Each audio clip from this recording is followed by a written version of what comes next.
Hello, everyone. Welcome to our new Drew students, parents, families, anyone who is joining us today watching along for June orientation. We're so excited to have you all here joining us virtually today. My name is Megan McHugh, and I am the Director of University Events. And one of my most favorite parts of my job here is getting to oversee our new student orientation programming, and specifically the orientation committee, our awesome group of student leaders that help transition our new students to their time here at Drew. And so I just wanted to give some quick instructions about how today is going to go, because even though we have been in this virtual world for more than a year now, we know that it looks a little different every single time, and we want to make sure that you fully understand how this is going to work today. So the first part of our day for today, most of our time that we'll be spending together will be right here on the live stream. You should hopefully see a live chat underneath me here. That is a great place for you to ask questions and engage throughout the next couple hours. This main session will go until 3:30 today. At 3:30, we will have two breakout sessions where our students, our new incoming students, will be in one breakout room with some of our current students, actually our orientation leaders, and they'll be answering some specific questions for our students. And then we'll also have a separate breakout at that same time for our parents. So at that point, we recommend that you are on separate devices so that you can engage in your separate groups at that point. And those will take place inside Zoom rooms. So in a few minutes, you will see the Zoom links pop up on the website underneath of the live chat. And so when it's time to go into those Zoom rooms, I will remind you. And if you need to refresh the page so that you see the breakouts, we'll give you everyone a couple minutes to get into the breakout rooms, to run and take a bathroom break if you need it.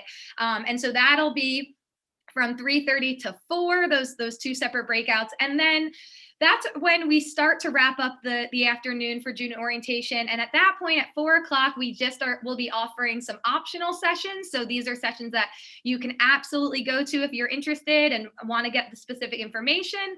Otherwise, if it's something that you don't feel that you need or pertains to you, your day will end at 4. And so we'll have a couple different options for those optional sessions, and I will share more about those when we get closer to 3:30 before we go into our breakout rooms. But for now, you are in the right place. All you have to do is watch along on this live stream. We are going to have several different presentations for you over the next 2.5 hours. And you can ask any of your questions, like I said, in the live chat feature. I actually have two of our admissions counselors here. They are participating in the live chat right now, Sunita and Connor. And so Connor is specifically a first-year counselor. He may be some of your counselors if you recognize the name. And for any of our transfer students that are transferring in, Sunita would be your counselor. So any questions that you may have just in general about the new student process, they will also be able to help answer questions. So, look out for them in the live chat as well, answering those questions for you. We are going to get started with a couple quick welcome videos from some very special people on campus. And the first group that I'm excited to share with you is actually from our orientation committee. So they are really gearing up for August orientation. They can't wait to meet everybody in person. You'll get to meet a handful of them today online, but the whole group will be here in August to meet with our new students. So prior to that, though, they did want to give a little welcome. So I'm going to share my screen and share a quick little video from the orientation committee.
fall. See you soon.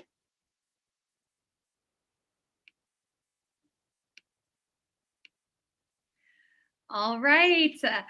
I love that little video from our orientation leaders. They're actually all over the country right now and put that together so that they could give you all the welcome that they wish they could give you if we were all in person together right now. But like I said, we're really looking forward to August orientation when we can all be together in person. We do have one more welcome from another very important person that unfortunately couldn't be with us today, but it was important that he give you an official welcome for our June orientation. So I'm going to also share a quick video from our Vice President, Frank Merks, and then we are going to get started with our sessions for today. And also, I apologize. I know I muted myself for a second, so you didn't hear the music. I'll make sure I don't make that mistake again. All right, I'm going to share this video now. Hello, I'm Frank Merks, the Vice President of Enrollment Management and Student Life here at Drew. On behalf of my colleagues on the University Cabinet, the faculty and the staff, it is my honor to welcome you to Drew University. We are so excited to welcome all of you, our new students, your families, and friends to Drew this fall. Some of you have already met our amazing faculty, staff, and student leaders. They will be here to help you throughout this orientation and the remainder of your academic, social, and personal journey at Drew. I hope you are as excited to start this next stage of your education as we are as having you to join our community. I look forward to seeing you in August, but until then, feel free to reach out to your orientation leader if you have any questions or concerns. They are amazing and dedicated fellow students who are willing to assist you no matter what questions may arise. Thank you for choosing Drew. It is a fantastic place that will be made even better by your presence. I look forward to seeing you soon.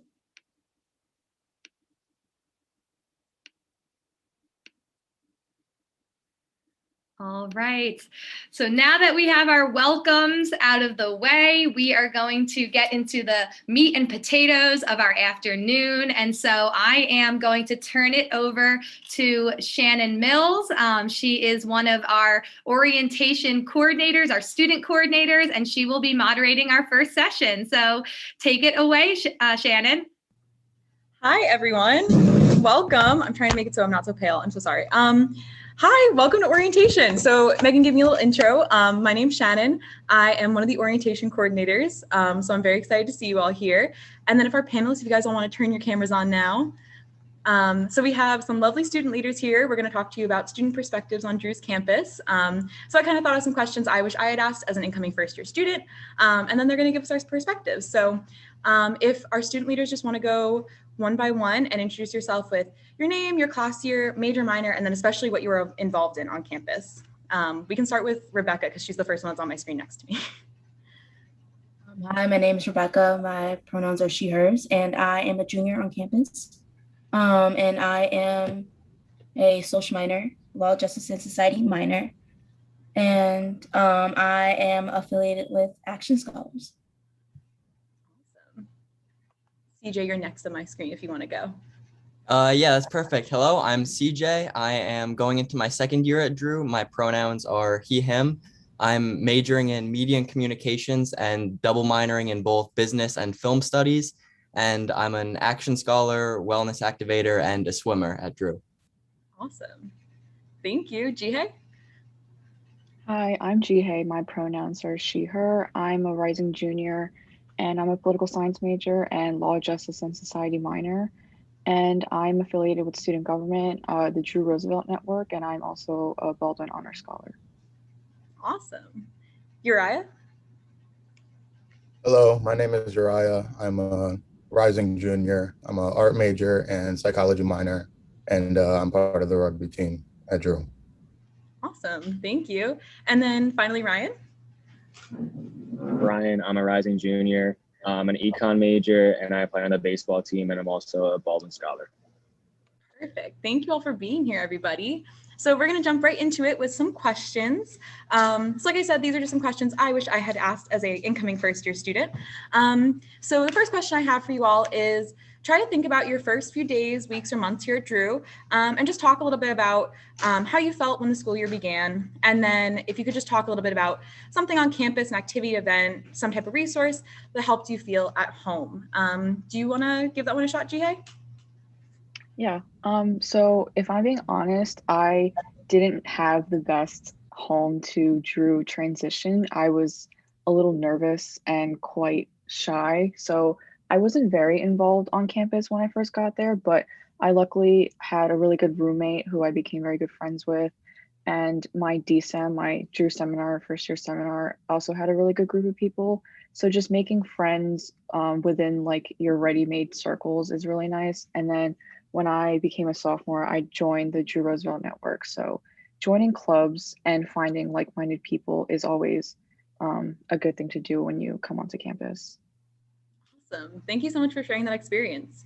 And then how about Uriah? Do you want to share a little bit about your experiences? I definitely agree with Jihei in terms of the clubs aspect and whatnot. Joining a lot of clubs and trying to be social, as well as the freshman groups that we had. I'm friends with a lot of those groups to this day, and those transitions really like helped me to really see Drew as like my home early on. That is awesome. And that's so good to hear, because the orientation committee, we definitely want you to feel at home. I'm also an RA, and as a residence assistant, we definitely try to build those communities for you. So I'm so happy to hear that someone's experience reflected all that hard work. So next question I have for you all, you're all very busy, very involved. So how are you able to balance your work and your social life? I know, Ryan, you're an athlete. Can you talk a little bit about that and balancing that with Baldwin? Yeah, so like I said before, I'm on the baseball team, and in the fall, coming to college, they say it's a somewhat of a transition, but personally, I found that making a schedule is really important to kind of get time management going, whether it be in your head or you actually write it down. Personally, I don't like to write my schedules down. I kind of know it in my head, but yeah, so coming to campus, I really only had 1 to 2 weeks to get situated before I started fall practices. So I found that definitely writing down a schedule and kind of just planning block by block when I would even do my homework and kind of settle down, like even when I would do my sleep patterns as well, to make sure I'm resting enough and ready to, practice well. And also with Baldwin honors, you have to take a class your first semester there. So definitely, that as well. So just make sure that you schedule your activities down and kind of have a plan as to how your day is going to go day by day. Is very important. That's awesome. I love that you include the sleep schedule too, because that's so important, the self-care. I love that. How about Rebecca? I know you're also very involved. Yeah, just kind of piggyback on what Ryan said, just about scheduling, just because I feel like as you go on to Drew's campus, you just see a lot more activities compared to your high school. And I know like I was overwhelmed and I kind of want to take up more than I can chew myself. So just making sure that you schedule time to do homework, to sleep, and stuff like that, just resting times, and just making sure to just do as much as you can fit into your schedule, because of course school is the most important thing. And especially with Action Scholars and the Civic Scholar program, you need to also factor in kind of community service time and also the seminar time, since we have a mandatory seminar each semester. Thank you so much for that insight. Yes, I love the mentions of self-care, because at Drew, they always say you're a person first and then a student and then your extracurriculars. And I feel like our students and faculty really try to make sure that everyone follows that as much as they can. So our next question, this is like very general, but what is one thing you wish you knew as an incoming student? CJ, do you want to take that one? Yeah, that works. So my answer is a little long. At first, going into Drew, I was worried about the housing situation and whether or not my roommate and I would get along, and whether or not I'd end up also getting close with some of the other freshmen at Drew. And all of those thoughts end up just going back to communication. I barely had any problems with my roommate. And if there were, at the worst, it was that one of us was taking up too much space in the fridge or something like that. So as long as you talk it out, if there's anything you're uncomfortable with, it can all be resolved. Worst comes to worst, you can talk to an RA about it. They're the best at Drew. They're willing to help you with anything at any time. And when it came to meeting new friends, I shouldn't have been worried at all. I was able to make some of my best friends last semester.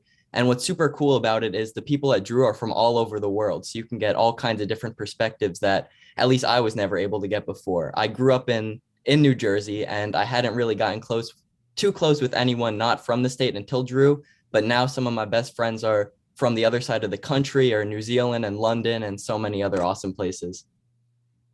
That is awesome. Yes, I totally agree. Our international student population, it's amazing. You get so many different perspectives. If none of you have toured yet, please come see in the EC. We have all the flags hanging up, and it's definitely a sight. It's just absolutely beautiful. And then do we want to go back? Ryan, do you want to share your experience? Yes, so mine pertains a little more to the academic side. So one thing that I wish I kind of knew the first month of school was like, there's really no professors are really there to answer your questions. And so I didn't really speak up too much during the first month or two of classes. And, you don't know many people, so you don't want to kind of like embarrass yourself. You ask a silly question or whatever. But one thing that the professors are definitely there to help you. So speak up, they're always there. And in office hours as well, go to those. They will help you a ton during office hours. They're very accommodating. And I know personally, with other activities like with baseball and things like that I couldn't make office hours. If you send them an email, you talk to them, they are extremely accommodating. They will go out of their way to work around their schedule and your schedule to meet with you. And, they're really all there to help you and be the best person you could be. So that's definitely one thing going in that you guys all should know. That's awesome. And that's such good advice because I am also very quiet in classes. And it took me like literally until going into my junior year to realize that professors really want to help you. But that is such great advice. They really are there for you. Just talk to them. They're some of the nicest people that you will meet here at Drew. So obviously college is a big transition. You have to be a lot more responsible for yourself. Even if you're not living on campus, you just have to manage your schedule a lot better. So Uriah and Jihad, do you want to talk a little bit about how you adjusted to being more responsible? We can start with Uriah if we want. I think I consider myself very lucky in high school because I was very communicative with my teachers. So I transitioned perfectly in terms of that, just to like ramp it up a little bit more and try to be more proactive in emailing and talking to professors or whatnot.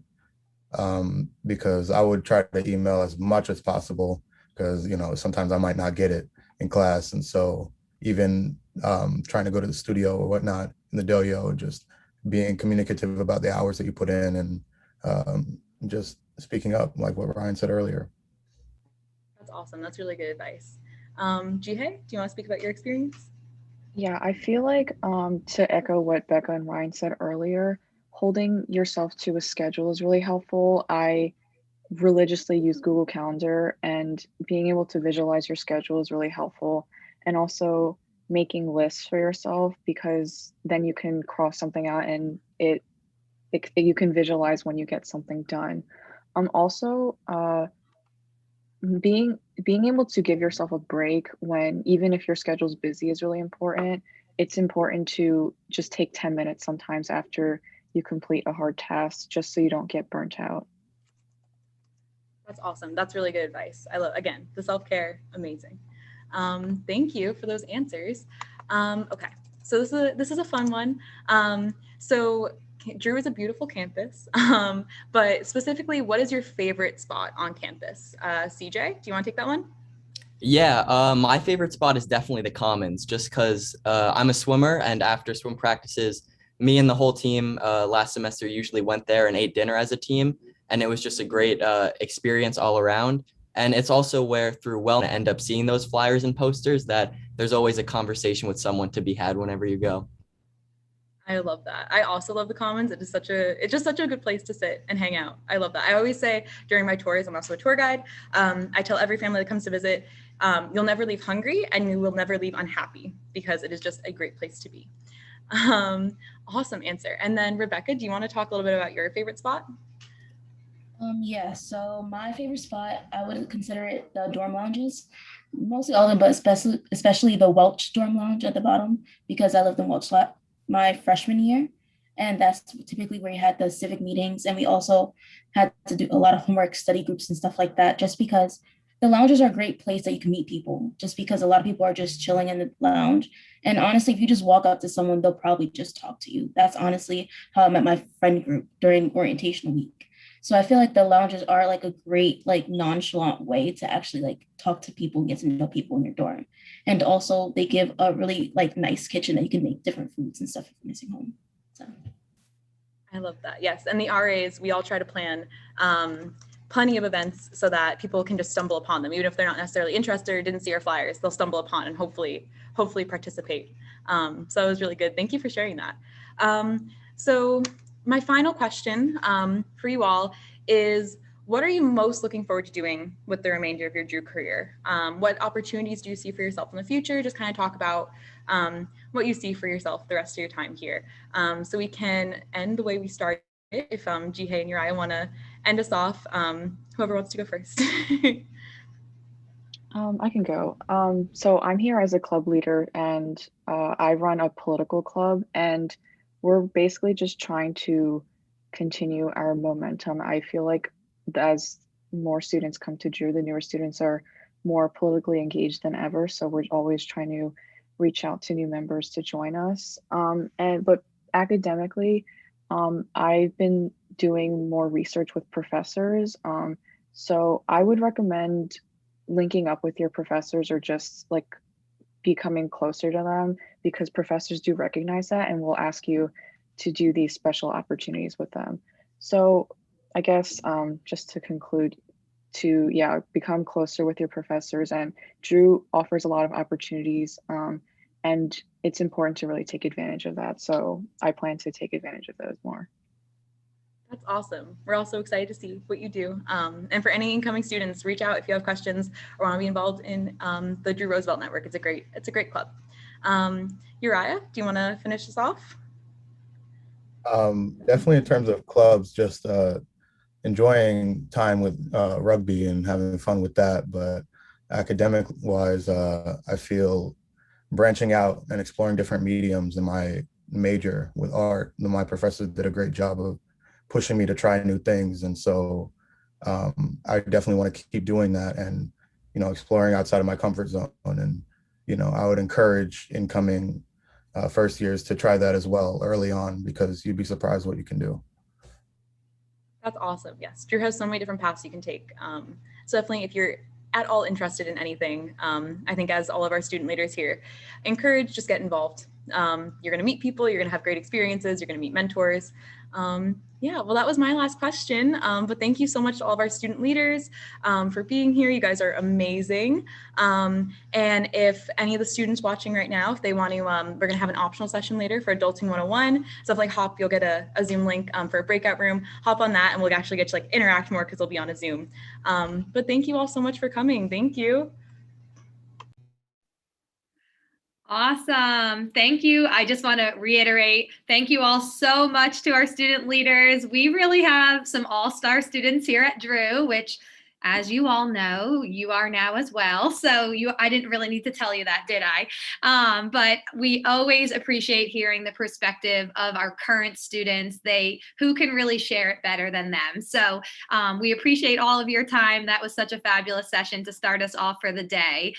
Next up, especially our parents and our families in the room, if you have your notebook or anywhere that you take notes, you're probably going to want to pull it out right now because this one's specifically catered for you. I'm actually going to turn it over to our student accounts and financial aid team. And so today you'll be hearing specifically from Christine Frasola, she's the Director of Student Financial Services, and Nick Capodice, hopefully I'm saying these names right, I'm sorry if I'm not, Associate Director of Financial Aid, and Rich Klein is also joining them today, our Assistant Director of Student Accounts, to help answer any specific questions. So again, if you do have questions, feel free to ask them in the live chat, but otherwise I'm going to turn it over to them so that they can share a little bit more about financial aid and student accounts here at Drew.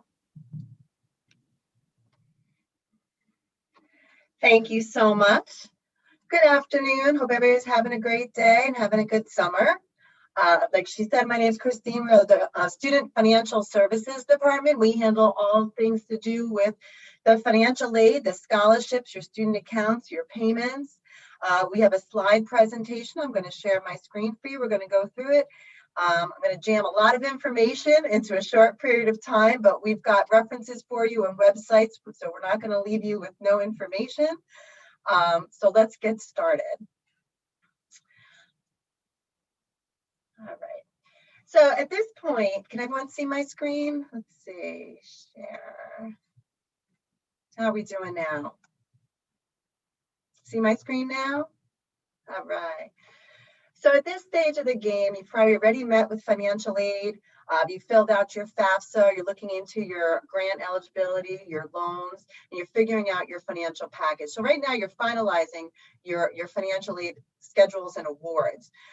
Students who are going to be accepting federal loans and work studies should be doing that now. Any missing requirements should be sent in, and verification is a process we're going to speak about as well. So there's probably some lingering stuff for some of you there in financial aid. I have a screenshot up there for the financial aid in Treehouse. A lot of stuff we do, you log into Treehouse and all the information is there in different links, and we try to make it pretty simple. So if you look at my screen, the financial aid has its own section in Treehouse, and again, I'll show this again later. And you'll see here, if you have to accept your awards, if you're looking to accept your financial aid, student loans, if you have any missing requirements. So this is where you'll go. If you have direct loans, it's a loan, it must be repaid back. Chances are you applied for your FAFSA and you figured out your eligibility. Maximum amounts of loans are different depending on what year you're in. Freshman right now, your maximum is $5,500. Maximum amount that an undergraduate student can borrow is $31,000 for the program that you're here. Loans have to be accepted. So if you are interested in loans and you're using that to finance your program, please make sure you accept it. You know what? You have to accept it. I'll show you how to do that again later. And what that does is that puts the credit on your account. That knows that your money is anticipated and it's going to be ready to come. Loans are not dispersed until the second week of classes. So that's drop add period. We do not do disbursements till after drop add period. There's two different types of loans that you would be eligible for. It's a subsidized loan versus an unsubsidized loan. A subsidized loan, there's no interest accruing while you're in school. Repayment is not until 6 months after you graduate. You must always be enrolled at least half time or else your loans will come due. Unsubsidized loans, payments can be deferred up to 6 months. So your payments start while you're in school, but you can indeed defer them and not start paying till after graduation. Interest accrues, but you have the option to pay it while you're in school. So there's two different types of loans that a student would be eligible for, and eligibility is based on need. So again, it goes back to the FAFSA. It's a fixed interest rate of 3.73% for this academic year. It's fixed for 1 year. It changes every fiscal year. Standard repayment terms are 10 years on the loans. And this should be a refresher of what you've done with your financial aid counselor. Again, you'll see me say it a couple of times. You got to accept your loans. So if that's what you want to do, accept them. Now, I do want to make a note here. If you're not planning on accepting loans right now, and let's say September, October comes and your financial situation changes, you can accept your loans later. You don't lose the opportunity if you don't do it now. It's not mandated. You don't have to take out a loan, but you should look at your eligibility. And if you need it, it's there for you. When doing the loans, you fill out a master promissory note that would be completed under the studentaid.gov website. And your completed your FSA ID. You should have that already. And if not, again, your financial aid counselors can help you with that. When getting your loans, you're going to fill out an entrance counseling. The federal government mandates entrance and exit counseling. It means that you understand the loans, you understand the provisions to it. You know it's a loan. The same with exit counseling. You know, after 4 years here, are you going to remember what we just told you freshman year? So there's entrance and exit counselings on the federal loans because these are mandated by the feds. We don't have say on that one. And it's all on your requirements on Treehouse. So once you accept them on Treehouse, Treehouse will walk you through it. Also available to help is federal work study. So when you apply for the FAFSA, you're also eligible for federal work study. You're eligible for $2,500 per academic year. An academic year is the fall through spring semesters. This is not something that's applied to your account. It's actual job. You get paid with a paycheck. So what happens is the first 2 weeks of school is the priority hiring. So you want to go visit the Career Center if you plan on working while you're on campus and see what kind of on-jobs are available. All different departments will post their jobs there. The salary ranges from about $10.20 to $10.50. And usually students work about 10 hours a week. You have to manage it because you want to make sure that you're not hindering with your studies as well as a social life. So you have to have a social life as well. If you're not eligible, or you didn't apply for the FAFSA, but yet you still want to work on campus, there's also student employment available. And that's after the first 2 weeks. And you can, again, go to the Career Center and they can show you what jobs are available. So if you do plan on working on campus, there's jobs to be had. And you would fill out like the paperwork, the I-9 and W-4, as if you were getting a regular job anywhere else. To talk about a little more financial aid, missing requirements and verification. So with the missing requirements, if there's anything that you're missing on your information, if you remember the screenshot I showed you, there's a link that you can go in and see if there's any missing requirements. They can be general or fund specific depending on your eligibility. Our financial aid counselors, Nick as well as Candace, they're going to help you with it. They'll walk you through it. And if you have any questions on exactly what you need to submit, they're here for you. Verification is a random federal government activity. So what happens is you fill out your FAFSA, and when you fill out your FAFSA, they ask you to put in your household size, your income. About 30% is selected for verification. And what that means is the federal government wants backup information for your FAFSA. They would like to see your taxes. They'd like to see the documents that you use to fill it out. It's a random system that they use. And if you are selected for verification, you will be reached out to, and we will tell you what you need. You'll have to fill out a verification document and supply it so that we can furnish it to the government as backup for your information. Additional financing options. So you have your student loans, you have your student Pell Grant, students can do work study to make extra money. There's also the federal direct loan. So it's the PLUS loan now for the parents. It is a parent loan in the parent's name. It's a simple credit check involved. It's an interest rate of 6.28%, and there are origination fees of about 4.2% on top of that. And that, again, is for this academic year. It's always fixed for the academic year, and it changes every academic year. You can borrow up to the cost of attendance minus any other financial aid that you're receiving. If a parent applies for a PLUS loan and is denied, it will open eligibility for an additional $4,000 for a student to take out an additional loan. So it actually opens up extra money for a student to borrow in their name if a parent is declined. There's also financial options as private loans. So if for some reason you needed to extend this, you need to finance this a little bit longer, we have certain banks that are available on our website, and you can apply for the private loans. There's a lot of different lenders. You choose your lenders, you look at their rates and everything they have to offer. They will do a credit check. And for students, if a student would like to borrow it, they will indeed do a credit check on a student, as well as they'll probably ask for a cosigner. Interest rates may be fixed or variable. Again, it depends on your credit score and the lender you're going with. That choice is yours. We will furnish you the different lenders that are out there, and you can take a look at them all and make your choice of what works for you. And again, this is probably all review of what you've gone through already with financial aid, but just a little refresher for where you would be right now. After all is said and done, so you've applied for your loans, maybe a parent took out a loan, maybe you're going to do some work study, private loan. If there's a gap left over and you planned on making personal payments, you have lots of different options to do it. So first and foremost, you can make a payment in person. We're asking right now for appointment only. So if you're going to bring in cash or check, please give us a call or email the student accounts. I'll have that info for you later. And we'll make an appointment for you to drop it off because we're not fully open at this time. Checks can always be mailed. We have the address on, mail to the address of Drew, 36 Madison Avenue. And just make sure you attention it to student accounts. You can also do payments online, either by credit card or ACH. I'm going to tell you right now, credit cards do have a small surcharge. It's about 3%. So make sure you take a look at that. Make sure you look at what credit card you're using. ACH, there's no fee. You can always make your payment that way. We also have payment plans available during the semester.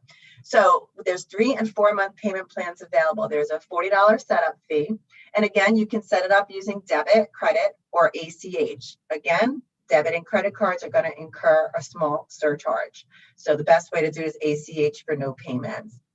Now, a lot of people always say, well, I'm not really sure. I might be getting an additional outside scholarship. You can estimate your payment plan. You can always go back and change it later. So if you think you're going to get something, but you're not sure yet, set up your payment plan with your best idea of what you have right now. And then when your scholarship comes through or something changes, you have the ability to change your payment plan. We ask that this is done on or before August 5th. Late fees will be applied on the first day of classes. There's a $150 late fee for payments or payment plans that are not set up by the first day of classes. And if for some reason you come across a hiccup or a speed bump and you're like, I don't know what to do, again, reach out to us. We're here for you. That's what we're here. We'll walk you through it. We'll get you going. Tuition and payments. So we do send out bills every 5th of the month. These are electronic statements. They are sent to a Drew email. So the students receive this at their Drew email. There is no hard copies mailed. For the fall semester, it is August 5th when it's due. And for spring semesters, it's January 5th. So number 5 is our number. The 5th of every month is when bills are due, statements go out. Any delinquent payments, please call us. Please reach out anytime during the semester. We send you your bills once a month. In the beginning of the semester, you will probably get one twice a month just because different people register at different times. But call us. Please ask us. You don't have to be an investigator. We're here to help you. We'll explain it to you. And then this way you've got it to go forward with. For the parents on our call today, I do want to note to you, your students are considered adults now once they walk into college. This is their account. So if you need access to their account, they need to set you up as a proxy or an authorized subscriber to their account. And there's 2 different ways to do this. And again, I have screenshots later to show you. They are to log into their Treehouse, and under Treehouse, there's a spot where they can set up proxy. And what that does is that allows parents to get bills emailed directly to them, and you actually get your own logon. You can sign in and see the detailed transactions, charges, and payments on their account. So you can go in and look at their student account live whenever you need to. Also, if a parent or third party is making payments on behalf of the student's going to have to go into their Nelnet payment platform and set you up as an authorized payee. So this way, again, you can go in there and make payments directly to their account. So these are 2 things I want parents to note, and the students have to do it. It is considered their account now, so they have to authorize you to do it. Another very, very important part, health insurance. Undergraduate students, it's mandated all undergraduate students have to have health insurance. Most undergraduate students are covered by parents. So those students need to waive their health insurance. This is very, very important. It is an opt-out program. So you're going to notice that if you don't opt out when the bills go out next week, the week of July 5th, you're going to see a $1,900 and change health plan charge on your account. Not to worry. Go in and waive the insurance. You can waive the insurance all the way up through drop add period, which is the 2nd week of September, which I think is September 10th this year.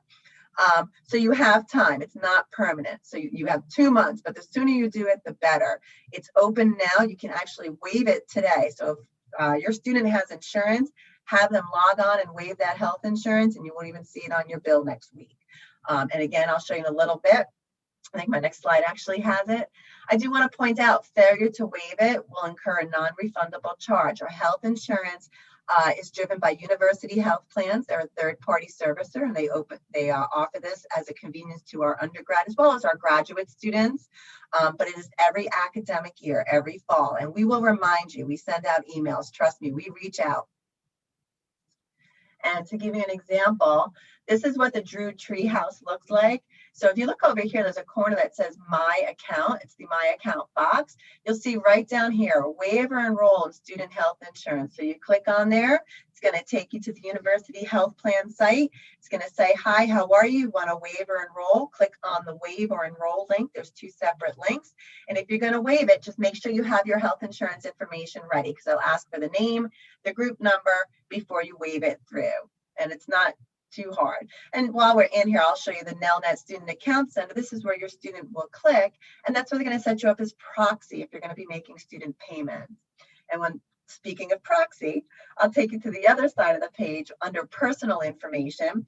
That's going to show you down here. It gives you all the information where your student needs to set up their proxy, as well as it has a video and step-by-step instructions how to set up proxy. So we do try to give you as much information as you can to set this through. A couple other important reminders is Drew ID cards. So new students, welcome, you need an ID card. So if you go to our website, go to our, and again, I'll show you again later, I got all these screens set up. You're gonna go and you're gonna upload a JPEG picture. So JPEG picture, it's like a passport picture. It has to be a neutral background, no hats, no masks, no funny faces, a nice clean picture of yourself. We ask you to upload it. We're asking you to upload it by July 19th if possible. We will have all these cards printed. They'll be in your welcome packet as you're moving on to campus and coming in to on campus. You have to have the clear photo. Please make sure it's clear. Has to be JPEG format only. Also, I want to note while you're in school, if you lose this card or it gets stolen, you'll have to request another one. There is a $25 replacement fee.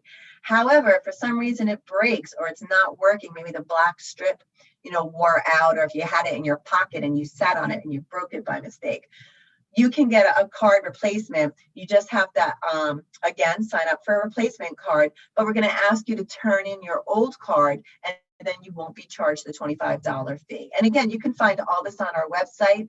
I know I have a short period of time to give you a lot of information, so I'm trying to give you the key points. We also have an option for tuition protection plans. It's tuition insurance is basically what it is, like any other insurance policy. So parents, this is available for your students' tuition. We've partnered with GradGuard. We've been with GradGuard for quite a few years now. You can choose the coverage you'd like.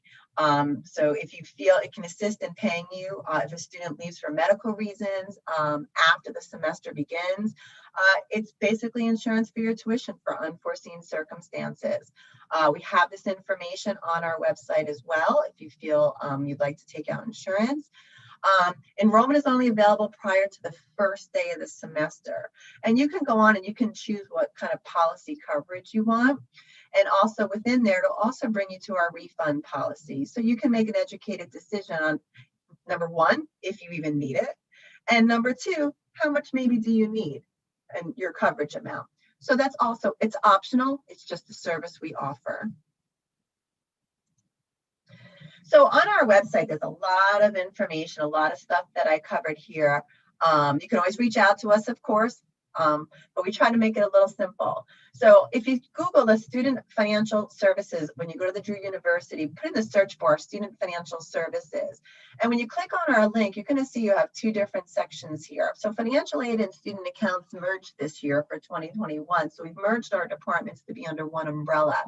So student accounts deals with anything as far as your charges, your payments, anything that you have on your card, replacement ID charges, parking, parking violations, health charges. Financial aid and scholarships, maybe you want to take out a loan later on. Maybe you decided right now it's not for you, but maybe September comes and you change your mind and you're like, hey, you know what? I think I'm going to take out a loan. I need a little extra financial help this year. It's always available for you. So you can come on here and click. If you click on the student accounts, this is where you're going to see your additional information for your payment options. You'll find your tuition and fee schedules. Again, we're working on this as far as a combined department. So at some point, it's going to be all under one page. So it's under construction right now. But a lot of helpful hint. We'll always put friendly reminders in the front. We have a lot of links here. Our summary sheet's great. It gives you a lot of information. So we try to put a lot at your fingertips where you don't have to go searching for it. And again, if you can't find what you're looking for, we're always here to help. So we're located in Brothers College. We're the beautiful building at the back end of college with the watchtower on top. We have our sign out front. We host the financial aid and scholarships. I'm sure if you filled out your financial aid information, you've already met Nick or Candace, but I have their names and who they service here. So Nick will handle anyone with the alphabet in the beginning and the end, and Candace handles the middle. And again, questions for payments, charges, so forth and so on. You know, it's a lot to take in one shot. So please don't be shy. We're here to help you. And that is the quickest summary that I can give you guys without overwhelming you and going too far over my time limit. Trying to be good for Megan here. Oh, I appreciate that, Christine. That was extremely helpful information. So I appreciate all of your time and being here and sharing that with our new students and parents and families.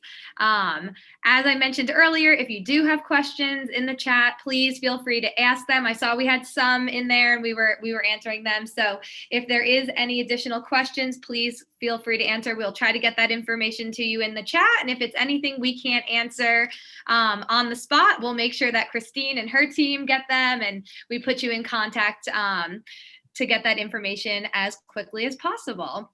And a lot of emails come out, Megan. So if the parents get in as proxies, they'll get all the emails. We've got reminders going out next week. So the emails are real informative. So you'll have everything at your fingertips. So welcome through. That's a great reminder. Thank you so much, Christine. Awesome. So any other final financial aid or student accounts tips that you want to give? Nick or Rich?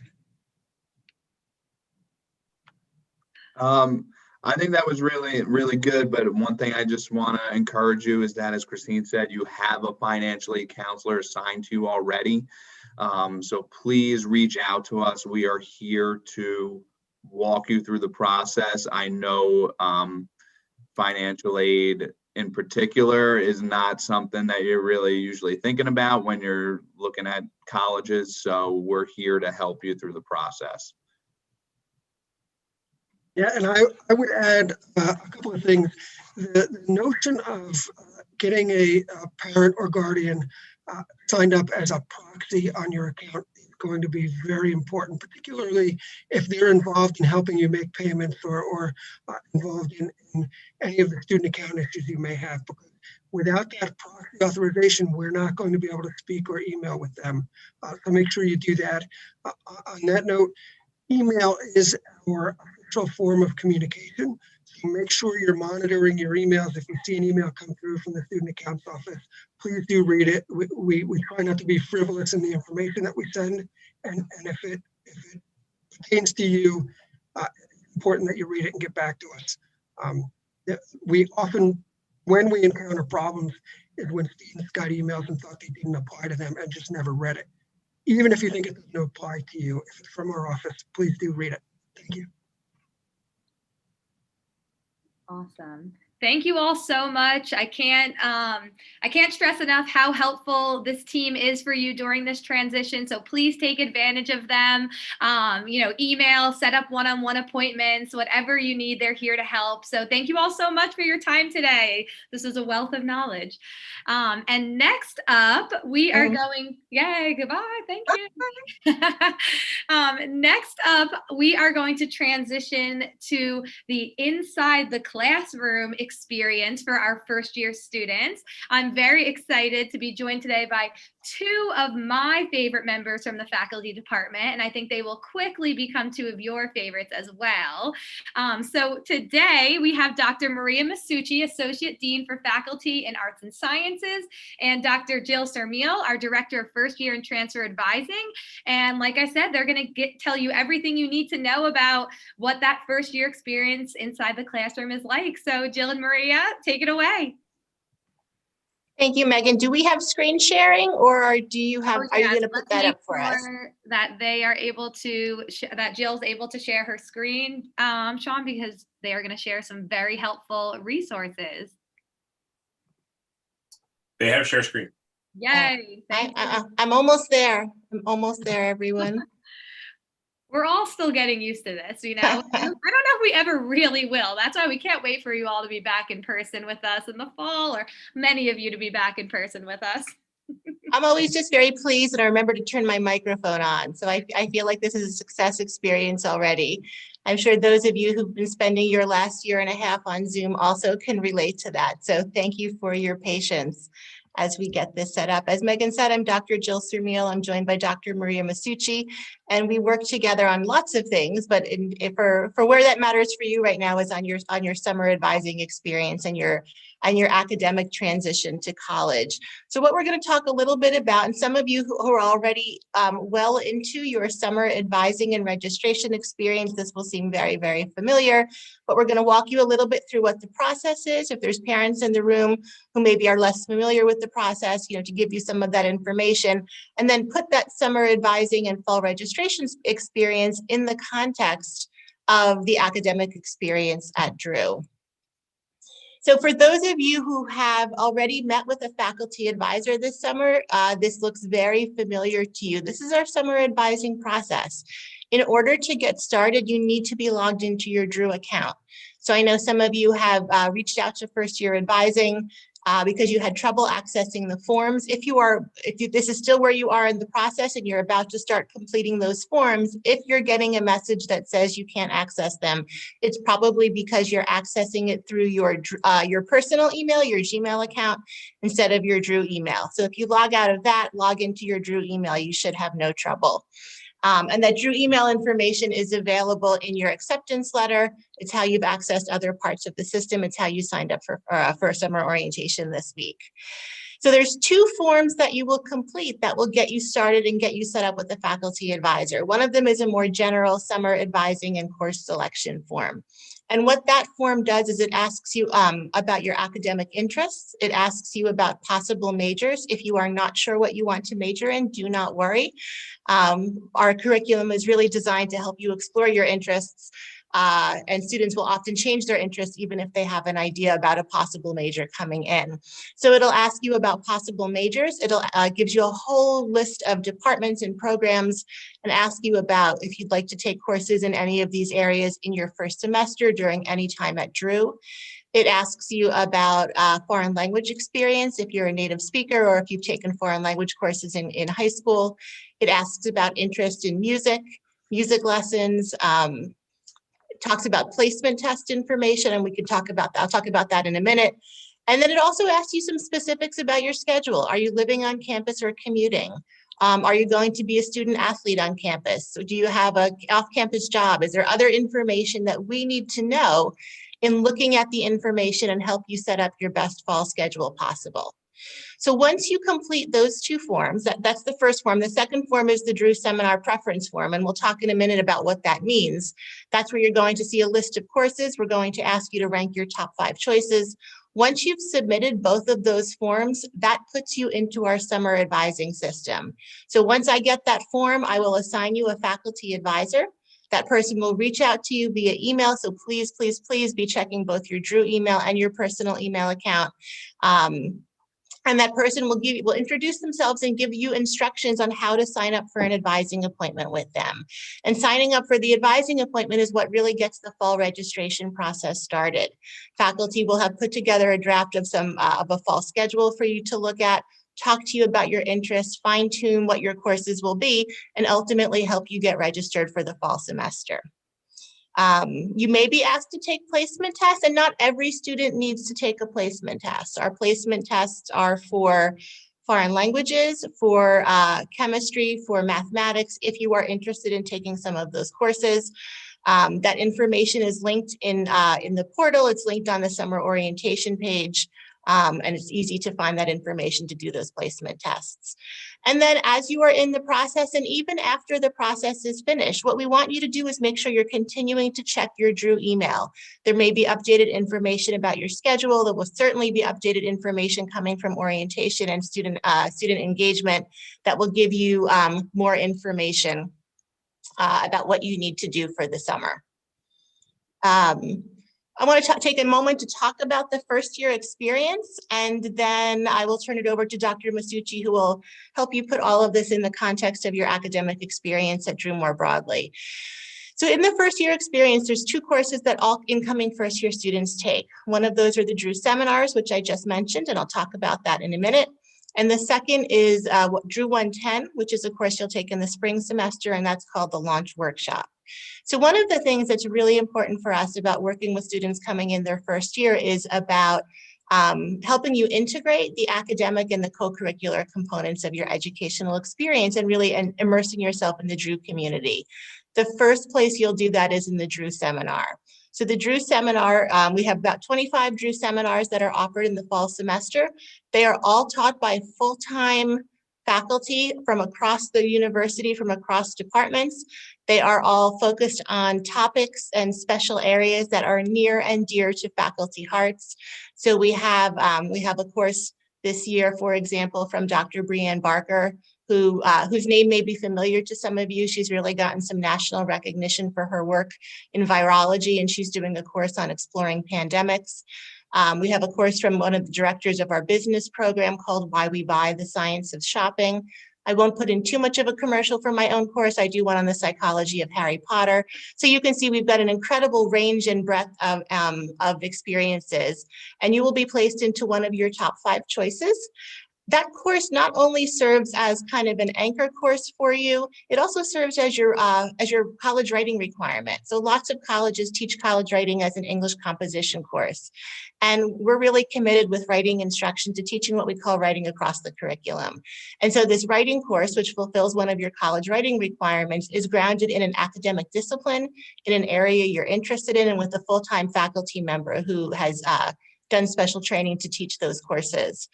That person also will serve as your academic advisor. So you'll end up having at least 3 academic advisors during your time at Drew. Your first academic advisor is this summer. It's your faculty advisor who will work with you on your fall schedule. Your second academic advisor is your Drew seminar professor, and you will stay with that person for academic advising until you declare the major, whatever major you're choosing. Once you declare a major or majors, if you're interested in more than one major, you'll be assigned an academic advisor in your major area of interest. And so we really work very hard to give really kind of specialized advising for students at different levels of their college experience. So the Drew seminar takes place in the first semester. Drew 110 takes place in your second semester, and all first-year students take the launch workshop. And that's this really wonderful experience. It's part of our launch curriculum. It's really your first foray into it. It's connected to the Drew seminar, and it's a way for students to explore career interests, to explore individual interests and skills, thinking about what transferable skills you already have, where you want to develop those areas. It gives some great exposure to possible immersive experiences that you can do during your time at Drew, whether that's an internship or a study abroad program, a community-based learning course, all different kinds of things. And it's a way for students to start working from their very first year, considering how their liberal arts experience at Drew helps prepare them for their first career steps when they graduate. And so it's this really wonderful experience where students will do things like working on resumes, starting to already network with our very extensive network of alum who are involved with us, things like that. And so when we think about that, those are the 2 real anchor courses of your first year. And of course, you'll have a number of other courses. But one of the things that is so important to us in thinking about your first year is about finding your passions both inside and outside of the classroom. What are the courses that you're interested in taking? What are the areas you're interested in exploring? Maybe it's biology, maybe it's music, maybe it's theater, but also what are the areas that you may not have had the opportunity to explore in high school? Philosophy, sociology, anthropology, things like that. It's about finding clubs and organizations that meet your interests. It's about getting involved in activities both inside the classroom and within departments and outside the classroom. And it's really just the wonderful opportunity to find your people. And your people are here. We have a wonderful group of students here on campus. And the first year experience, both academically and co-curricularly, if that's a word, is really designed to help you make the most of that. So I will turn this over now to Dr. Masucci. Hello all. Glad to have you all here virtually. And I know a lot has been thrown at you today, and I don't want to inundate you with too much more, but I want to try to give you a sense with everything that my colleague, Dr. Samil, just gave you, how those begin to really scaffold upon a structure that will follow you and help you develop throughout the 4 year, your time with us here at Drew. So we'll start with the very general sense, or what we call the liberal arts experience here. And those central skills that we know that we want you to explore through Drew 110 and intentionally begin to develop through your curriculum and through our programming here. And those cornerstones are critical thinking, intellectual exploration, curiosity, creativity, and application of knowledge. And so I want to go on to the next slide so if you can try to remember those 5 and how those are put into practice into the actual structure of your curriculum and your requirements toward your degree. So we could have the next slide. Thank you. Okay, so this is how, if you think of those 5, hopefully those link to what you've already heard, that we want to help you as your summer advisor. Both Dr. Samil and I are both acting as summer advisors, so we've already worked with some of you. And so hopefully you can get a sense of how we're trying to help you balance both to think creatively in terms of what you would be taking, but there is also a structure, which is not a set of courses that you're going to take. We also have a structure for you. It's a foundation structure, and we refer to it as general education. But just the pieces of that are, of course, there's a total number of credits that you would have to have. And then this program, this skeleton of program that will help you, guide you through developing all the skills that that put the liberal arts into practice. You will have at least one major. Many students find that they have time and really begin to develop and want to have more than one major, so you might double major. Minors are optional, but many, and if I would even say most of our students have at least one minor. And then they often participate in other special programs, such as Dr. Smil already mentioned, civic engagement, our community-based learning classes, a whole range of co-curricular types of programming, such as our New York semester, short and long-term treks. So how do we help you to, if you try to imagine all this that we just told you, how are you going to know what courses to take in the fall to begin to even develop, to begin to work on your gen ed, to begin to decide on your major, to begin to really discover and put the liberal arts into practice? And that comes through this summer advising and those forms that we just mentioned that you're filling out. Those are going to help to guide us, to give us that first sense of what would be the best balance for you. Right, so the next slide, I think, goes even further into depth. So now this is what I was just mentioning. So this is what we want to try as your summer advisor. We're trying to help you to find the balance of, we want to begin to help you develop that foundation structure, which we call general education. But we also want to, as you saw on that list, we had curiosity and creativity. We want you to be excited about your schedule.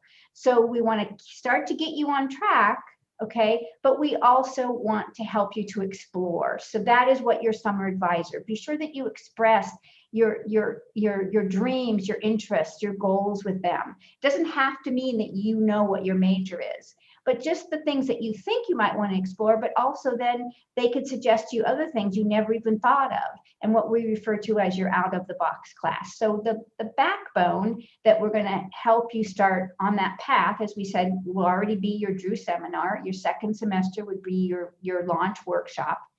But then we also want that you will, as part of that foundation, you will have courses that use quantitative reasoning. That is an essential skill, backbone of the academic curriculum.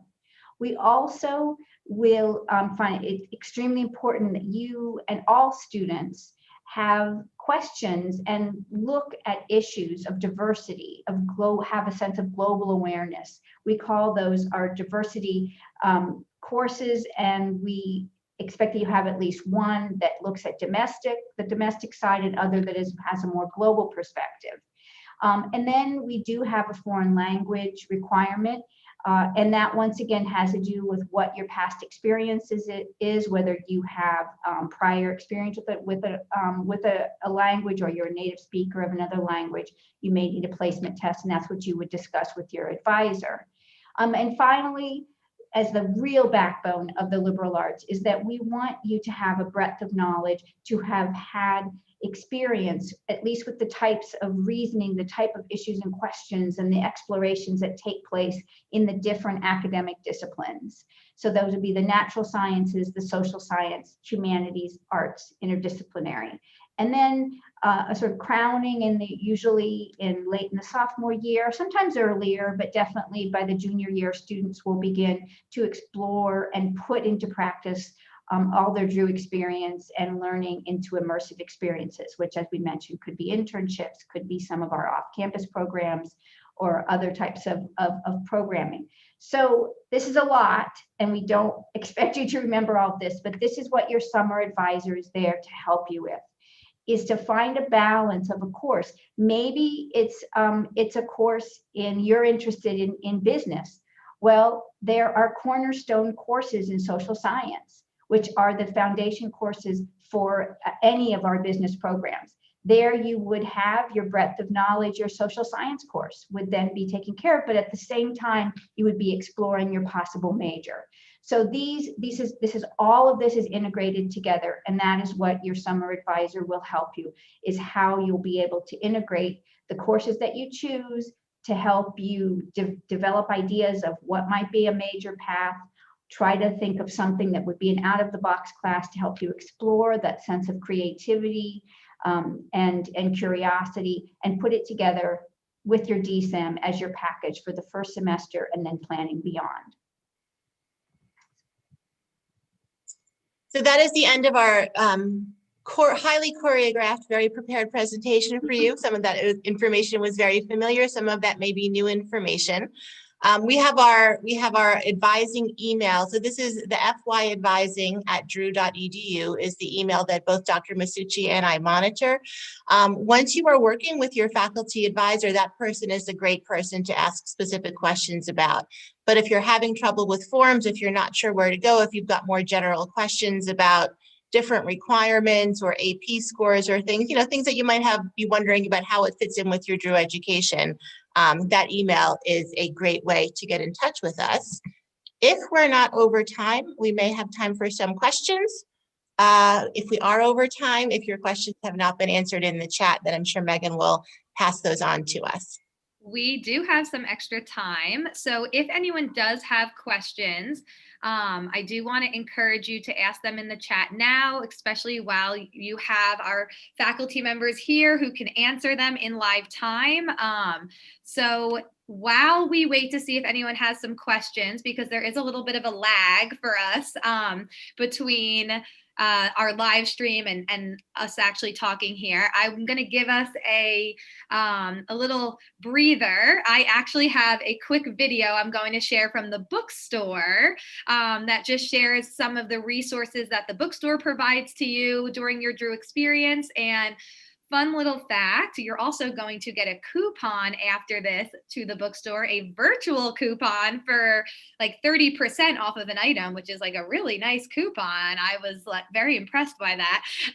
So let me just share my screen again and share my this quick video, and then we will see if we have any questions for Dr. Sermil or Dr. Masucci. So, well, Megan, can we take the questions before you show the video? Is that possible? So Jill, I just need to do that to buy us a little bit of time because of the lag we have. So I'm going to give people Understood. Okay. It's only like a minute. So if you two don't mind hanging on. Sure. Okay, perfect. So let me just pull up my video to share with all of you. And here we go.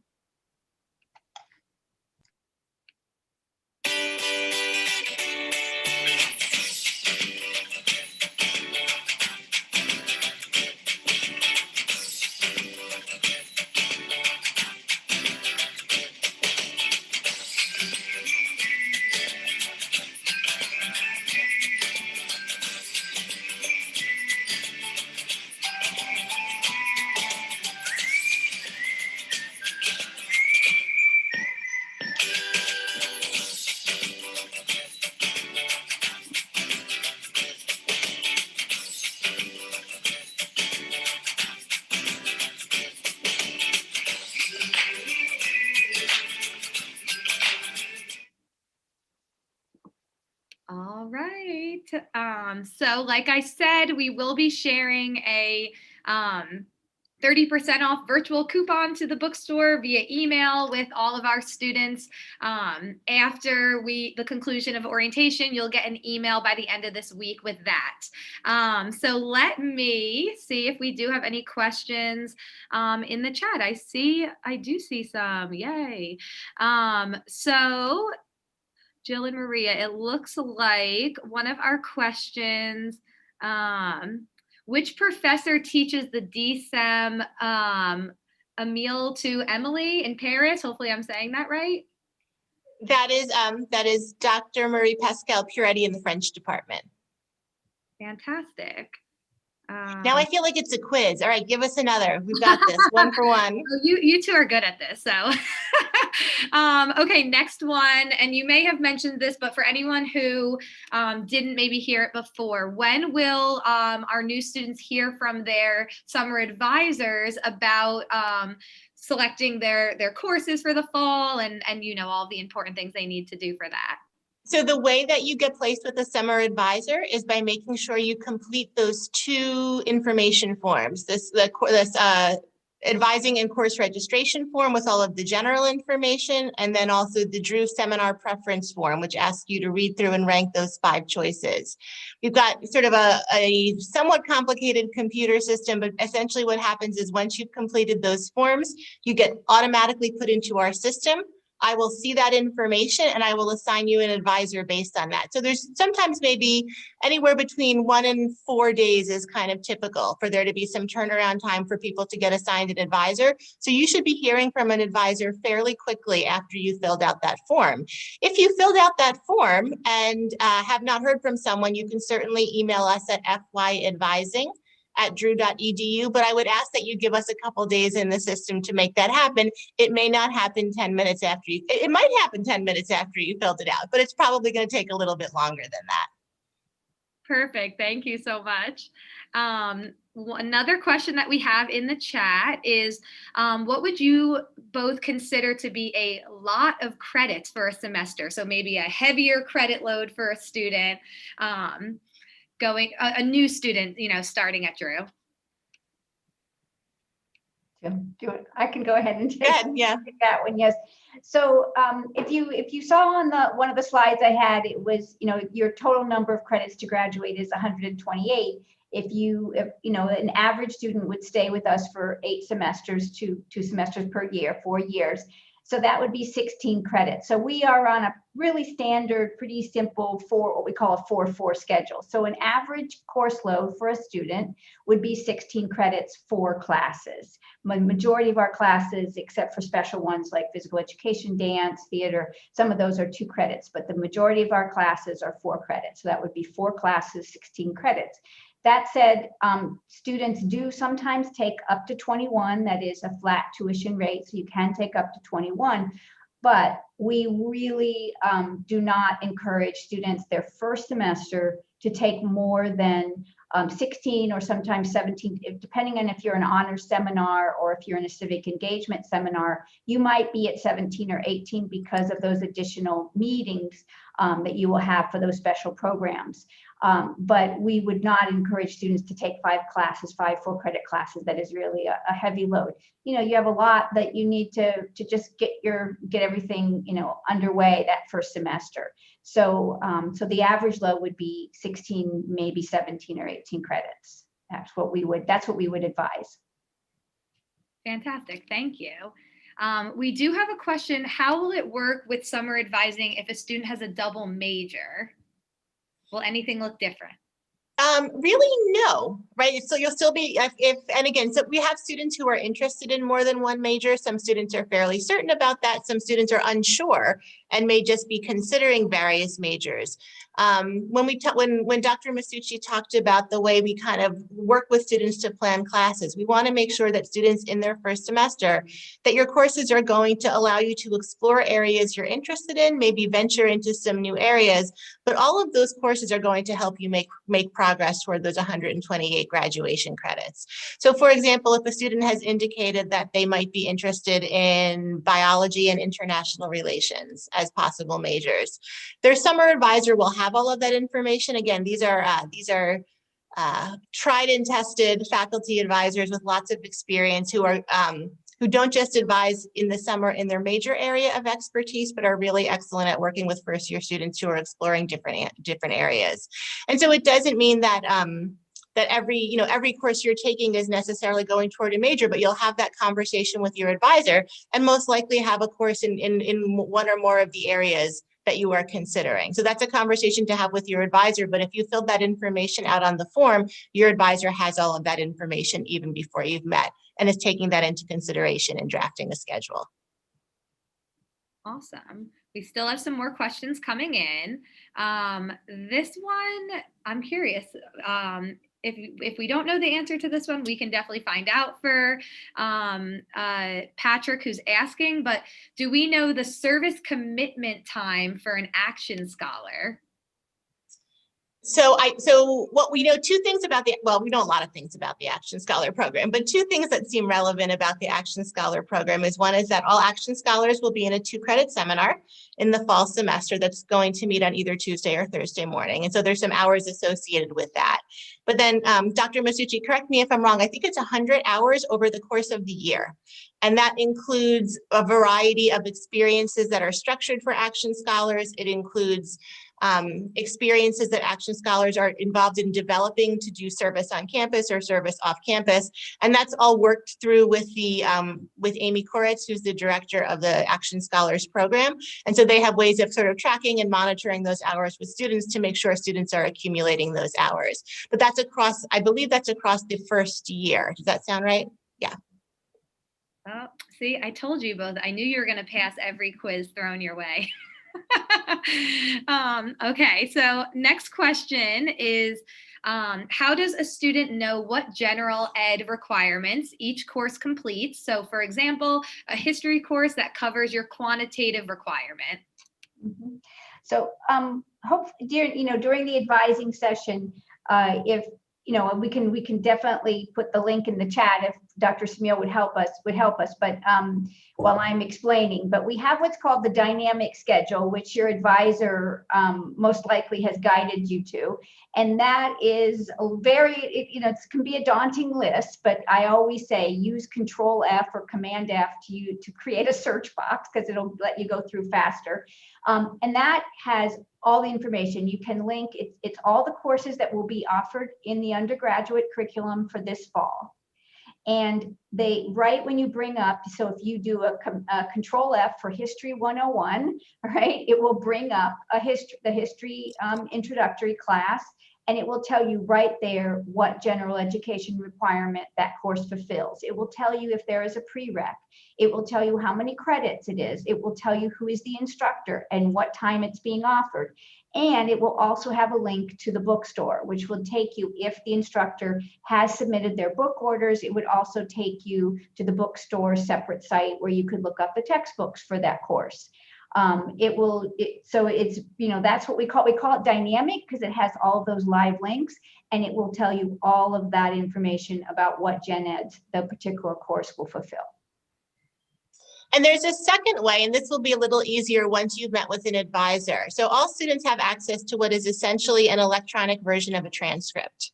And so when you're in your transcript, it is tailored to your information and it is broken down by general education requirements. When you have a major, there will be major requirements in there. And what you'll see next to each general education requirement, so this is like sort of like a different view of the same information that Dr. Masucci was talking about. You could click on, you'll see that it says you need 2 courses in quantitative reasoning, and then there'll be a little live link that says, click here for courses that fulfill that requirement.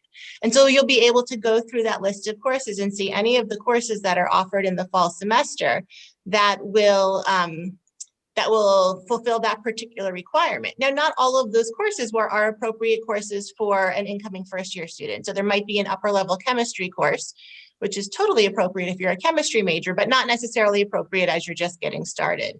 So that you'll be able to kind of have a couple different ways of seeing how Different courses will do things like help you make progress toward a history major and count as your humanities requirement, and also possibly meet something like the quantitative literacy requirement.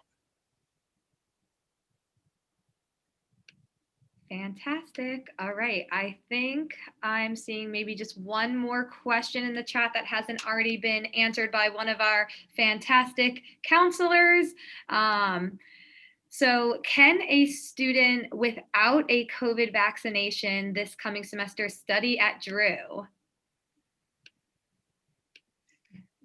That one we're able to answer yet. I don't know who wants to. Megan, do you know? Yeah, we may need to share more information on that one a little bit later. I know Drew is still working out some of those details to try to accommodate as many people as possible. We know every individual person's situation is a little bit different, but if you aren't aware already, but I'm sure many of you are, Drew is requiring students that are living on campus and taking classes on campus be vaccinated this coming fall. So of course, there's always some exceptions. And like I said, every individual situation is a little bit different. So more information will absolutely be shared campus-wide about that. And it is something that you can always reach out individually to. For right now, I'll recommend that you reach out to us and we can help get you to the right person. And so very easy email to remember, and I will put it in the chat, but it is just oc@drew.edu if you want to chat with us directly. It's all over the orientation website, and you've probably already gotten a ton of emails from us, so you'll know where it is, but it's oc@drew.edu. So feel free to reach out to us individually about those questions as well. We know that is something that is on a lot of people's radar, and we'll try to get you info while we can before more is shared campus-wide. And I believe there's some information on Drew's Health Services website as well that sort of explains the vaccination requirement, gives some forms about students who are asking about possible exemptions and things like that. So that would be another great source of information. It'll also explain for students who are already vaccinated how they can upload their vaccination information so it's showing up that they have met that requirement. Right. Thank you so much. So the simple answer is yes, a student could, but they do need to follow the process, and that would be to look at that information and to request an exemption. Mm-hmm. Absolutely. Thank you. We do have another question that just came in the chat. Do non-language majors usually take a language in the first semester? I think it depends on what language you're interested in pursuing. So our recommendation for students who are considering continuing a language that they have been taking already in school, it's really a great idea to continue that right from your first semester. As we all know, if we've taken a course in something and then let a few years gone by, it's very easy to forget and to lose some of that information. So for example, if you've taken a couple years of Spanish or French or German in high school and want to continue with that language, we do encourage students to continue with that right starting from their first semester. Taking the language placement exam will let you know at what level you're placing. So if you've only taken a couple years of a language, you may be placing still at the 101 level, the first level. You're going to come in with some good background and some good information and feel very comfortable in that class. But we also have a lot of students who start a new language and might start at that 101 level on whatever the language is. The language placement exam will give you the recommended placement. You can always take a step back from that. So if you've taken a few years of Spanish and you place into Spanish 201 and you think, I think I'd be a little more comfortable starting maybe one step down, starting at Spanish 102, you absolutely have the option for doing that. So you can't necessarily take a course above where you've placed because we want to make sure you're at the right level and you have all of the background knowledge you need for a particular level of a language. But you could choose to start at the first level, or you could see where you place and then have a conversation with your advisor or a conversation with someone in the language department. If you are starting brand new with a new language, you don't necessarily need to start in the first year. However, I do think it's a good idea, Dean Masucci, you can tell me, sort of you think this too. It's good to start sooner rather than later, in part because you need 3 semesters. And you probably want to take 3 semesters in a row so you don't forget what you've learned in the previous semester. And waiting till the very end of your college career for that sort of the specific times and dates when language courses are offered may be conflicting with other things you'd like to do. So we do encourage students to think about starting that language requirement early to give them the most flexibility in their schedules. Exactly. All right. I think this will be our last question, at least live for the session. Then we'll give Dr. Samil and Dr. Masucci a break, and we can continue to answer any questions in the live chat, and anything that we can't answer in live time today, we will follow up with you and make sure we get to you. But the last one of our students is looking to find out what au pair means in the course list. So I'm assuming that's a specific course they're curious to hear a little more about. Actually, it's not a separate course. What that refers to is that we have a auditing program and a relationship with au pair programs in the area, which allow students to come and take courses at Drew through that program. So that is what that is referring to. Is it? So if you ever, in fact, that wouldn't apply to, I don't think, anyone who would be on this virtual orientation, but we do have, you might be in a class and there would be someone sitting next to you, could be, someone from Amsterdam or someone from France, and they are an au pair in the area and they are sitting in on that class. So you could welcome them to the class and to the US. So. Oh, love that. Thank you for clarifying that. And it's a great way of, also just sharing. It's actually a really great segue into what we're about to move into, which is a diversity at Drew panel with some of our student leaders, because Drew is a very diverse campus, and from our international population and beyond. So I couldn't have planned that last question better. So I just want to thank Dr. Masucci and Dr. Samil so much again for their time today. They definitely got thrown a lot of questions their way, and I would say they passed the quiz, right? Absolutely. They aced it, which, they're faculty, so they know how important an A is in class. So again, if you have any other questions, feel free to drop them in the chat and we'll do our best to answer them in real time. But I am going to officially turn it over to our other student coordinator for orientation, Kavita Gordon, and she is going to be moderating our second student panel of the day. So excited for you all to hear from a new group of student leaders in just a moment. So Kavita, take it away. Thank you so much. And thank you, Dr. Surmule and Dr. Masucci, for all of that lovely information. So as Megan said, my name is Kavita. My pronouns are she, her. I am one of the orientation coordinators here on campus. I'm a sociology major, psychology minor, and in our BA MAT program here.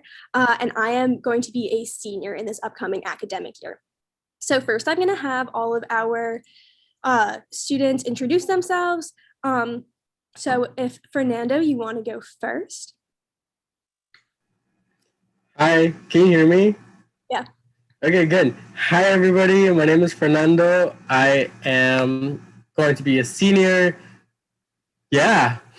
Wow, that was so fast. I'm going to be a senior this year. I'm studying neuroscience and Spanish double major with a minor in sociology.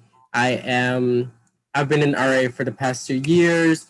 I will be the SRA in McClendon next year. I'm the president for Ariel, co-president for the volleyball club, and I'm also part of Drew First Steps, which is a brand new club that really fosters the idea of independence amongst all of the students.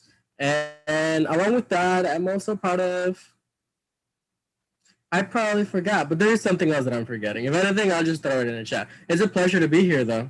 Thank you, Kavita. Thank you, Fernando. Andrew, if you want to go next. Hello, everyone. It's so nice to meet you all and to be speaking with you today. My name is Andrew, as Kavita just said. I am an upcoming sophomore for next semester. My pronouns are he, him, his. My major is undecided as of right now, but I am looking to declare my major as engineering with a minor in art soon. I am a part of BSU, which is Black Student Union on campus. I'm a board member. I'm a board member for LGBTQ plus mentorship. I'm going to be an RA in Brown Hall next semester, as well as a student program coordinator for student engagements. So yeah, I'm very happy to be here with you guys today. So thank you. Thank you so much, Andrew. Karina? Hi, everyone. Thank you so much, Kavita, for inviting us all. And I'm so grateful to be in this room with such amazing student leaders. You all have no idea, but my name is Karina Salvi, as Kavita said. My pronouns are she, her, hers. I am a political science major minoring in Spanish, dance, and law justice society, class of 2023. I'm currently serving as the president of student government, which focuses on advocating and providing services for the CLA student body and administrative decisions as well. We serve as the representative for the undergrad CLA student body. Within student government, I'm also on the Race and Racial Justice Committee, which oversees the racial ethnic affairs on campus.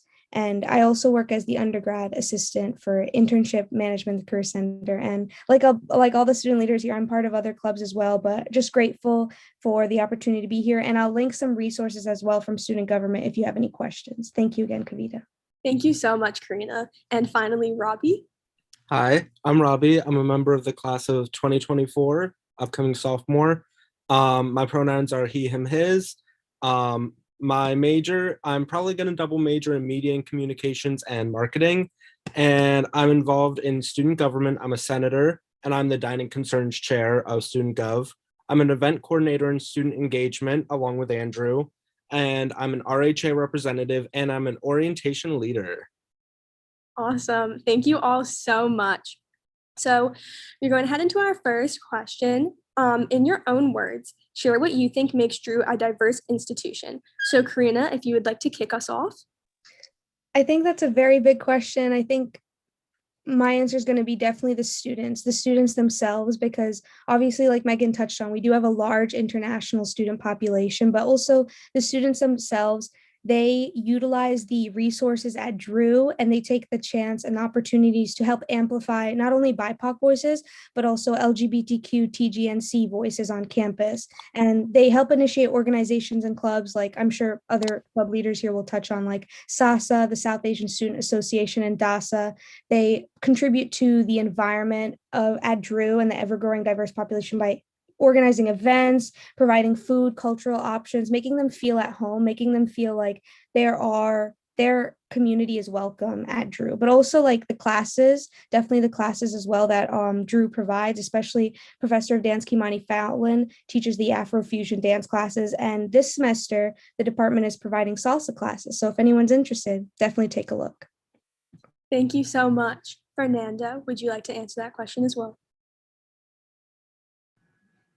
I feel like going off with what Karina kind of said, the students do make a big portion of what diversity really means at Drew, because not only the fact that there are many clubs that you can be part of, but also just having the ability to talk to a lot of people. There will not be a day that you do not say hi to someone and they won't answer you. Like literally anybody will answer you at Drew, because that's just everybody wants to talk. Everybody wants to get to know everyone, especially during the first part of the semester, right?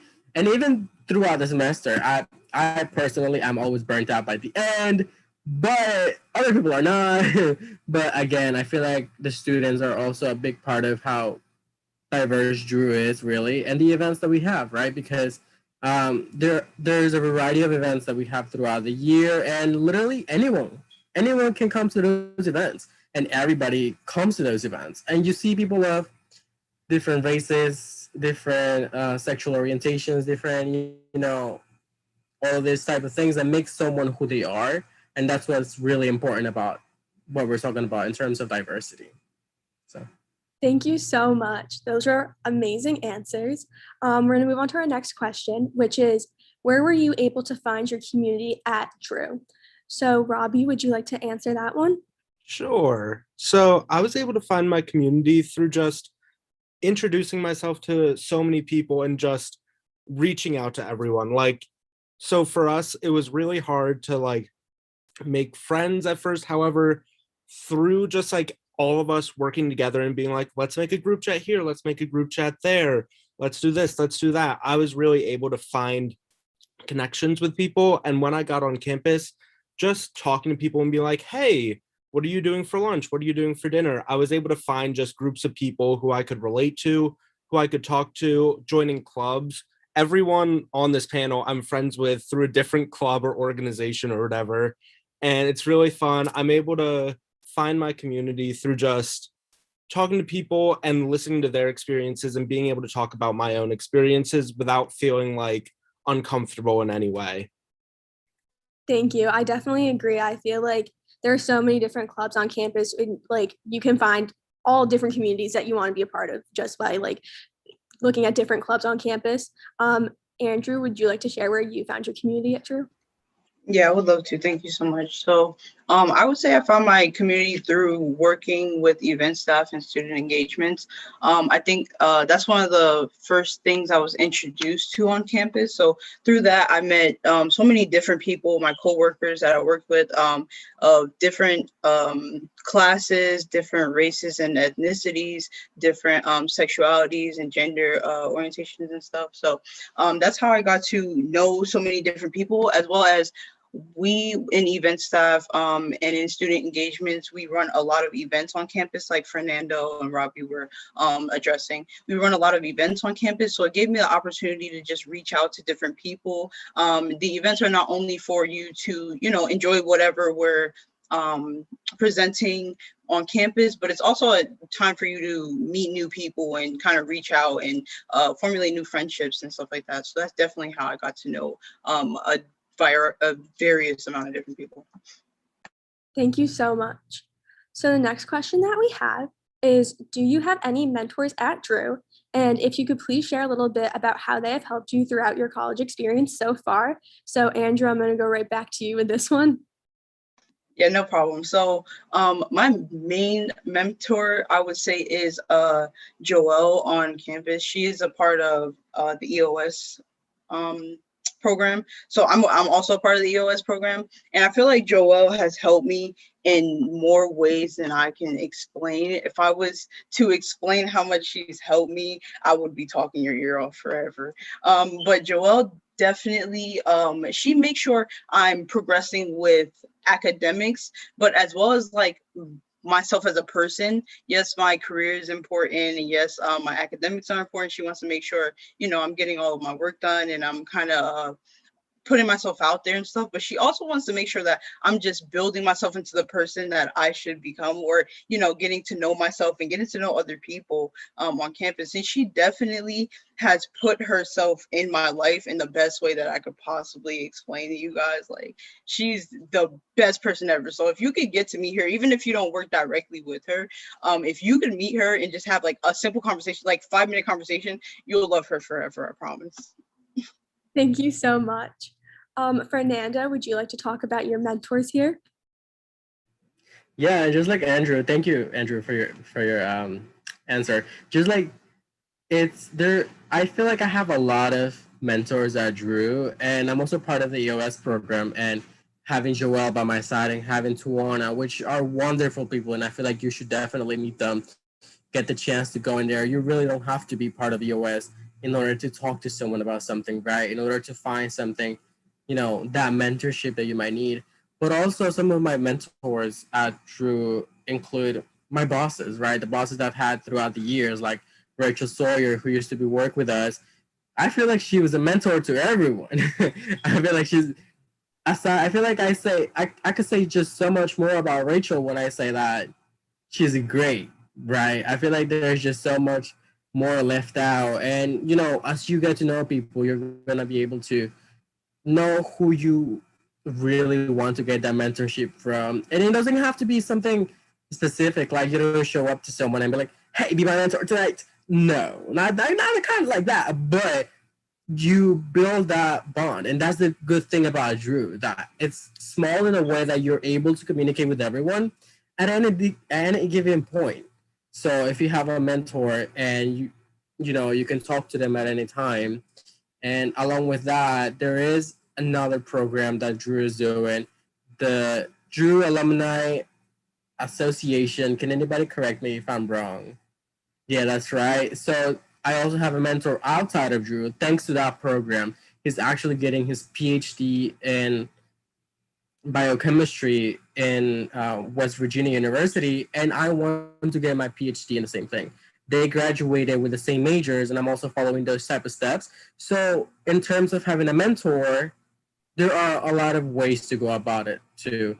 And you can become a mentor too. You can be part of the BIPOC mentorship program and then be a mentor to someone, someone that you actually get along with, and you can kind of like pass down the knowledge and pass down, everything that you know and that has helped you throughout the years, because evidently everyone works different at different times, right? Not everyone is the same. So you can also do that. Thank you so much for those wonderful answers.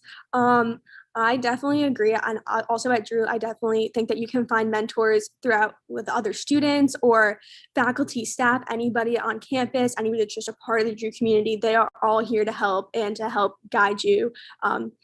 So thank you all for your wonderful answers.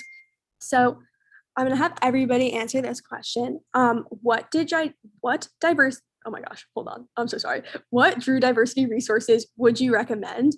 So Fernando, if you want to start us off there. Yeah, for sure. I would say that some of the diversity resources that I would recommend, rather that I've used in the past, are my mentors. I would say that EOS program again, because they deal with so many people of color specifically, and they guide us through all the different types of diversity, not issues. Let's not call it issues, but instead just matters that we have going on. And in fact, I would also say that the office at Rest Life, there are some wonderful people there that you can definitely reach out to.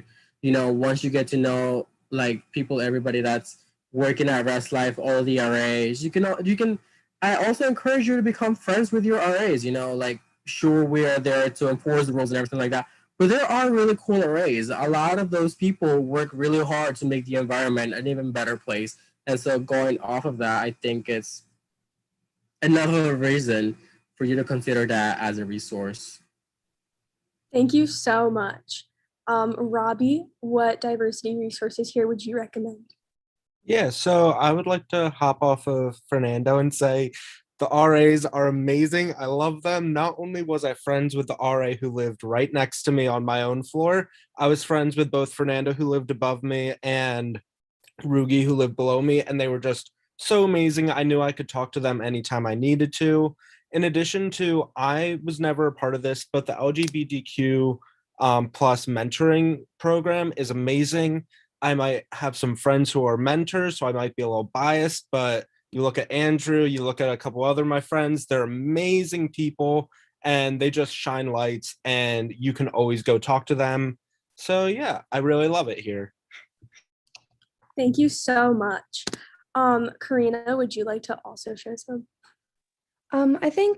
I think the best diversity resources are also like I'll go back to the cultural clubs again, just because those are also supported by professors and faculty. But I also can't go without saying there are a lot of professors out there that I do owe credit to, because they help me learn more about the resources that are available or provide me with like guidance. For example, like the mentors, like I can definitely shout out Professor Kimani Fallon, Professor Mishra Lokanita, Rachel Sawyer, Jen Islam Makana. Those names will ring a bell once you start coming on campus. I trust you that you will definitely hear those names. They're very powerful names. But also like the programs that are available, like BIPOC peer mentoring, LGBTQ peer mentorship.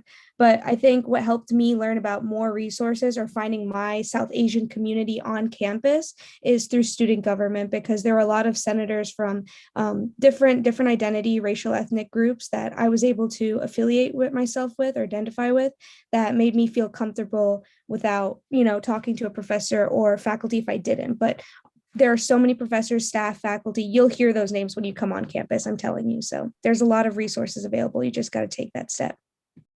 Thank you so much, Karina. And Andrew? I 100% agree with everything that was said already. One of the best ways I would say to engage yourself in diversity is through the people around you. I feel like that's the 100% the best way you could get into anything, because you may not, be comfortable with being around, new things, and you may be a little bit introverted, but the minute you get around people at your university, they're going to kind of push you to be more, we're not going to pester you or anything. We're going to push you to be more open and to, like, engage in new things and different things that you never did before, because you will not know how much you can enjoy and what types of things you like until you try it. So, definitely the people around you, your friends that you will make on campus that are in your year, the years above you. I made so many different friends with people who are years above me, people who just graduated. They were amazing. I promise you, they were amazing.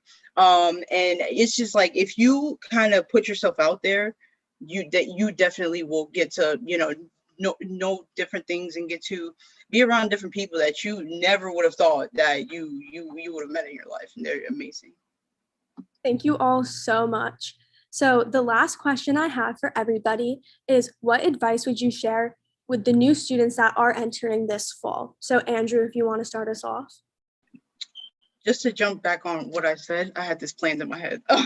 Just to jump back on what I said, I would say don't be afraid to step out of your shell a little bit. I know coming into a new school with different people is hard, because I've been there, and I was a military brat at one point, so I used to have to jump from school to school. So I've been in that situation where you have to meet new people, but don't be afraid to put yourself out there, because I promise you, we don't bite. We're like, I'm not going to give ourselves a pat on the back, but we're the best people in the world. So, like, just don't be afraid to get to know people. Don't be afraid to step out of your shell a little bit and kind of get yourself out there, because we're we're very accepting, and we want you here. This is why we're talking to you. We want you here. And I promise you, it'll be one of the best experiences of your life. Thank you so much for that. Karina, what advice would you share with these incoming students? I definitely have to emphasize and amplify everything Andrew said, but also, like, just know that you're not alone in this college process. Like, college itself, like, I know you come in, like, I came in as a freshman, like, I just want to find my identity. I want to be the true best version of myself. I also didn't know what I was doing half the time. And then, like, you see me now with like 3 minors and a major in poli-sci, right? And I'm here in this position. So just know that you're not alone. And Drew has so many resources available to you. Ask all the student leaders. Like, when you're walking down the path going to class, say hi to those student leaders or reach out. People will genuinely help you, provide those resources for you, or make you feel like your identity is here and present. There's so many organizations, there's so many things available, so many opportunities, all these treks where you get to travel, you get to take the United Nations semester. If you're a theater arts person, you get to take the New York Trek semester. There's a lot of opportunities available. So just make sure, don't worry, you're not alone in this process, and Drew will be there to help support you every step of the way, financially, socially, and mentally as well. So just believe in yourself and you got this. Thank you so much for that, Karina. Robbie, what advice would you share? So I would say, first of all, agree with both of them. I'm gonna bring in a new thing. So I feel like I came from a school, and a lot of people came from high schools where they were one of the few people that identified as LGBTQ or were a certain race, ethnicity, whatever. And Drew has so many people that you can relate to, so many people that you can be your true self with, that you can be vulnerable in front of, and that won't scare you away and that won't hurt you. So I think just being open to having those conversations with people and being able to say, I'm not scared to be here and I'm not scared to be myself here is really important. That is extremely important. Thank you so much, Robbie. And Fernando, if you would like to give any final advice to our new students coming in the fall. Yeah, for sure. Thank you to everybody. Those are like literally everything that everyone's saying is what you should do, what you should take on a little bit, right? I would say that right now, as you're entering Drew, you're starting off fresh, right? You're literally by yourself, not by yourself, but literally because you're going to meet new people. And you're not by yourself in the sense of it's not just you dealing with that. There are just going to be a lot of people dealing with the same things. you might get a C, a D. Okay, you're not the first one. Look at your right, look at your left. You know, I feel like you should do what feels best for you and always talk to anybody, talk to everyone, and do what makes you feel happy. Because if you don't, then you're not going to like it. And you're going to dread going to school. Once you wake up and you're like, you know what? I kind of want to wear purple pants today. Wear those pants. Everyone's going to like it. What are they going to say? They're not going to tell you anything. They're actually going to enjoy it, right? And you're here for yourself. You're here just really for like living your dream to becoming what you want to be, right? So you're not really here just for anybody else. Sure, you have a roommate, but what is your roommate gonna say? Oh, I can't see through your orange shirt. Oh my god. Okay, then don't look at it. You know what I'm saying? So you really should look forward to being at Drew because you're starting off fresh and talk to anyone. Also, talk to your RA. I know a lot of times RA might seem very like strict, but we're not. It's really not. It's really not what it is. We're really dealing with the same things every day, and we want to talk to you more than you think we do. I've held back a bunch of times to not look a little creepy. When I'm like, oh my god, so where you from? Oh my god, so tell me this, tell me that. You know, there's always going to be that person, and you can start off with your RA. Thank you all so much for that amazing advice. I also just wanted to add on to that going off of like talking to your RA, they're also students. Like, I feel like that's really important to remember. They're students, they're here to help you. They've been through it and they just want what's best for you. I just have to give a huge shout out to this panel. You guys were absolutely amazing. Thank you so, so much for all of your answers. And that is it for our Diversity at Drew panel. And just once again, thank you to all of the students that were here today. Oh my goodness. Thank you all, students. I'm like smiling so big over here because this is what it's about for us. I have to give some shout outs for the students on this panel as well. They just happen to be a handful of students that I know fairly well and have seen some of them grow even in a short amount of time here on campus. Fernando, Karina, and Kavita are all super involved and influential student leaders on campus that are upperclassmen that, we asked that question about mentorship during the panel, and all three of them are also mentors to so many underclassmen on campus as well. So you will see them all, I'm sure, around campus, whether it's in a club, in Res Hall, at orientation, and you will remember their face, and hopefully there will be another familiar, friendly face for you. But I also have to give a really special shout out to Robbie and Andrew because they both mentioned they're both rising sophomores right now, which means they were just in your shoes about a year ago, feeling the same way that you're feeling, or similar ways, I should say.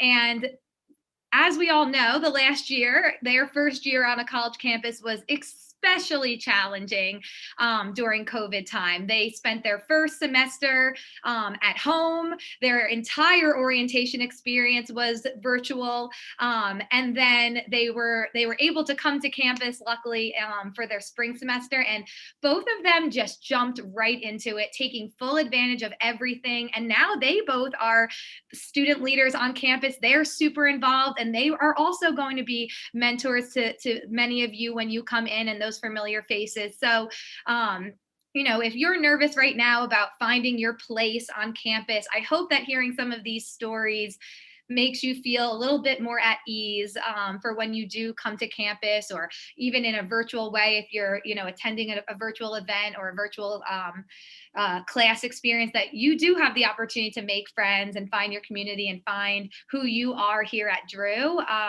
And I also, Andrew and Robbie, I remember them as being two of the more involved students during orientation. So I'm not surprised that they became, the student leaders they are now. So I'm sure I will we'll recognize some of your names as well down the road as you start to find your place. So thank you all so much to our students again for being on with us today and sharing your personal experiences and stories.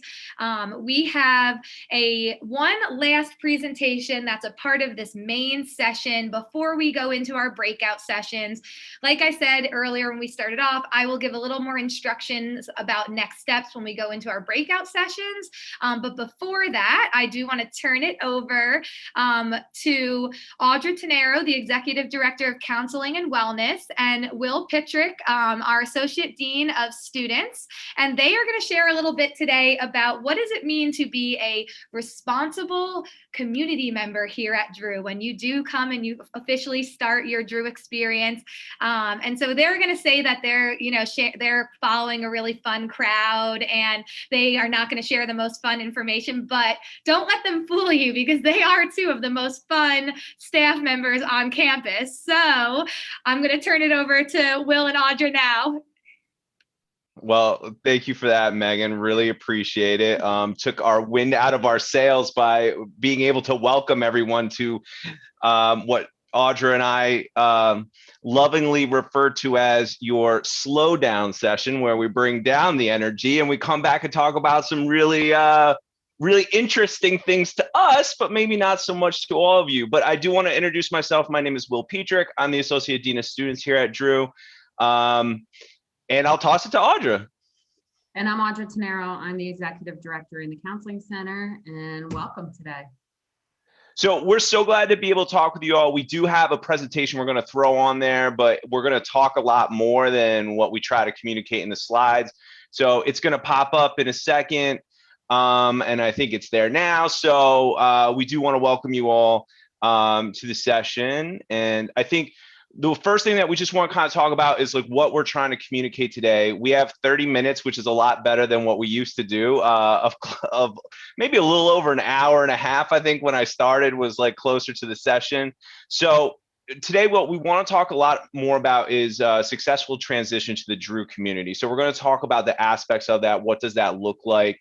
And kind of the things that you should expect coming in as a student, because it is a transition. You're coming to a new place, you're coming to a new environment, and you're going to be participating within a community that has its own sets of values and rules. We want to talk a bit about the resources and the educational efforts and interventions that we do have on campus. The reality is that everybody's going to experience this differently. So we're going to talk a little bit about the ways that we support people who might be struggling in certain areas, and everybody may have a struggle in a different area. So we're going to just tap on some of the initial ones and just our kind of approach to making sure that everyone has support. And then what we also want to do is just make sure that we're encouraging conversations between yourself as students and your parents and your family going through higher education, going through college and working towards a degree. It is not something we do on our own. We do it within our communities. We do it with the people that are important to us. We do it with our friends and peers. And part of that is sharing those experiences so that you don't feel alone, because you do have an enormous amount of support. Even if you don't think you do, just coming into this space, hearing the students that talked before us about the diversity on campus and the efforts to make sure everyone has a place to wear those funny pants. Everybody has that opportunity, and we want to make sure that you're feeling connected with that. Audra, throw it to you. Can you switch the slide? Did it not switch yet? Maybe I just have a slow, okay. So I might have a little, not such a great connection. So part of what we're going to start talking about is that, can you advance that? Thank you. Yeah, I'm going to go forward with it. Just advance the whole thing. Thanks so much.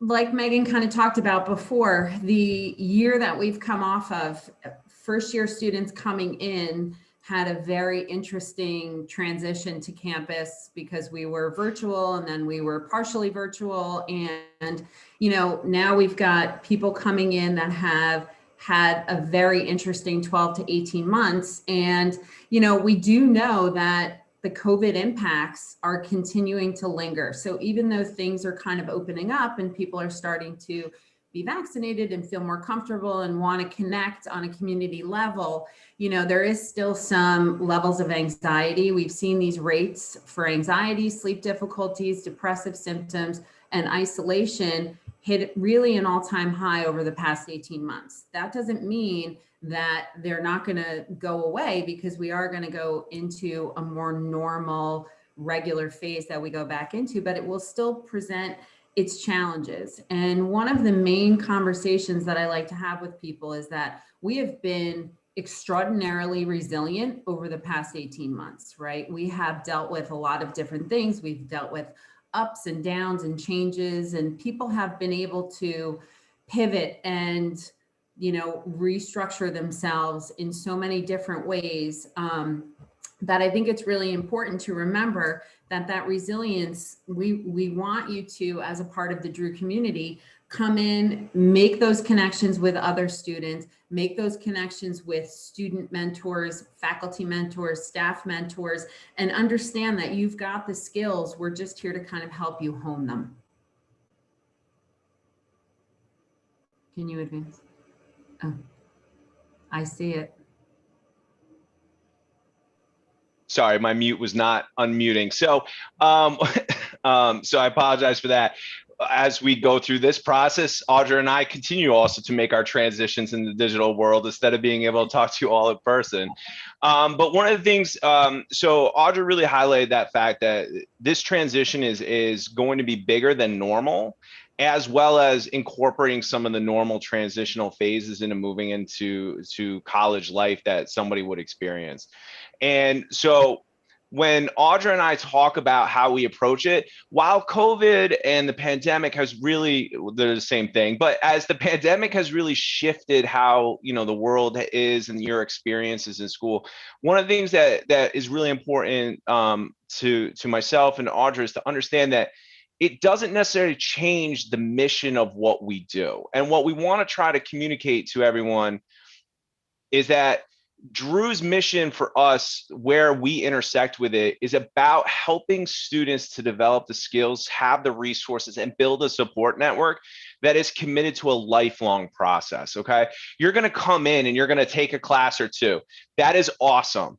But anyone that took a class 20 years ago, and I won't to say when I went to school, but since I studied international relations, you can guess that things have changed a little bit since then. The important thing to recognize is you never stop learning. You always are going to be going through a constant process. We learn about life, we learn about ourselves as we move through it. And what's really important to understand is that is where we are focused in supporting you. We are not here to say, oh, Will, you are X, Y, and Z at this space. We're here to help you think about, who am I? Where do I want to be? And what skills as a person do I need to develop to get there? And sometimes that means getting support for our emotional health. Sometimes that means learning from mistakes that we make, which I'll talk about later. But it's all part of a process of learning and support, so that hopefully that process takes you forward through life. We do not want to just deal with just the moment that we're in. We want to take those moments and help develop skills and things from that. Let's see if this, Okay. it should pop up. No, I'm sorry. I think it's my connection. It's a safe delay. It's like the Super Bowl. We just have a couple 5 seconds going on to make sure we're good. So how do we set the foundation for success? In our experience, we like to emphasize the mission of, you know, lifelong learning and community.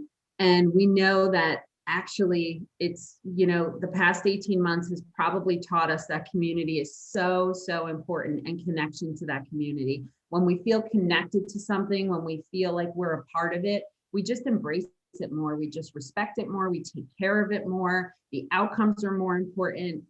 One of the main important things that we like for students to do is that, you know, we think it's really important to be an upstander.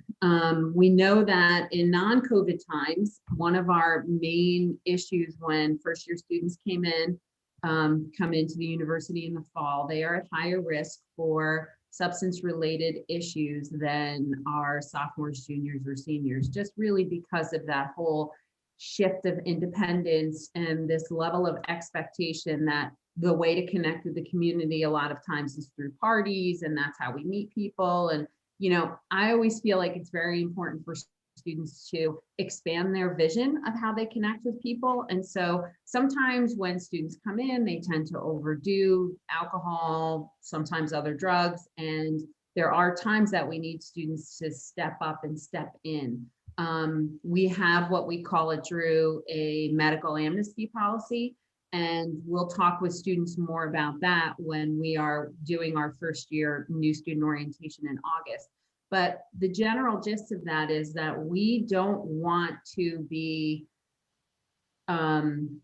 punitive first. We want to be educational. We want to be supportive. We want to be a community. So we tell students that if you feel like somebody needs assistance, whether it be from an alcohol or drug perspective, or even a mental health perspective, right? We want you to feel comfortable stepping up, stepping in, and getting that person to safety. So if there's an alcohol issue and people have been drinking and it's underage and this and that, we do not necessarily, with the amnesty policy, we tell students that if you call for help for one of your friends, no one is going to get in trouble, right? We are going to have conversations with people because we do feel like when somebody puts themselves at that level of risk, we need to know exactly what was going on. So there is like a counseling follow-up, there is a follow-up with Will, but it's not punitive. It's more educational. It's more figuring out what wasn't going right and how to make some changes, because we all have hiccups in our life, right? We know that when you are an upstander, it improves your overall interpersonal skills. And I love what one of the students said before about going outside your comfort zone. You're really going to have to be going outside your comfort zone more this coming fall, probably than before. You've probably been doing school mostly remotely, mostly on a hybrid basis. You know, in the beginning, when our lives got turned upside down, we were freaking out that our lives got turned upside down. Now that we're looking at our lives going back to normal, people are freaking out that our lives are kind of going back to normal. And so, you know, there's definitely a level of that. And so the foundation for success is just to open yourself up to always be learning, connect with your community, step in and step up, and be there for each other.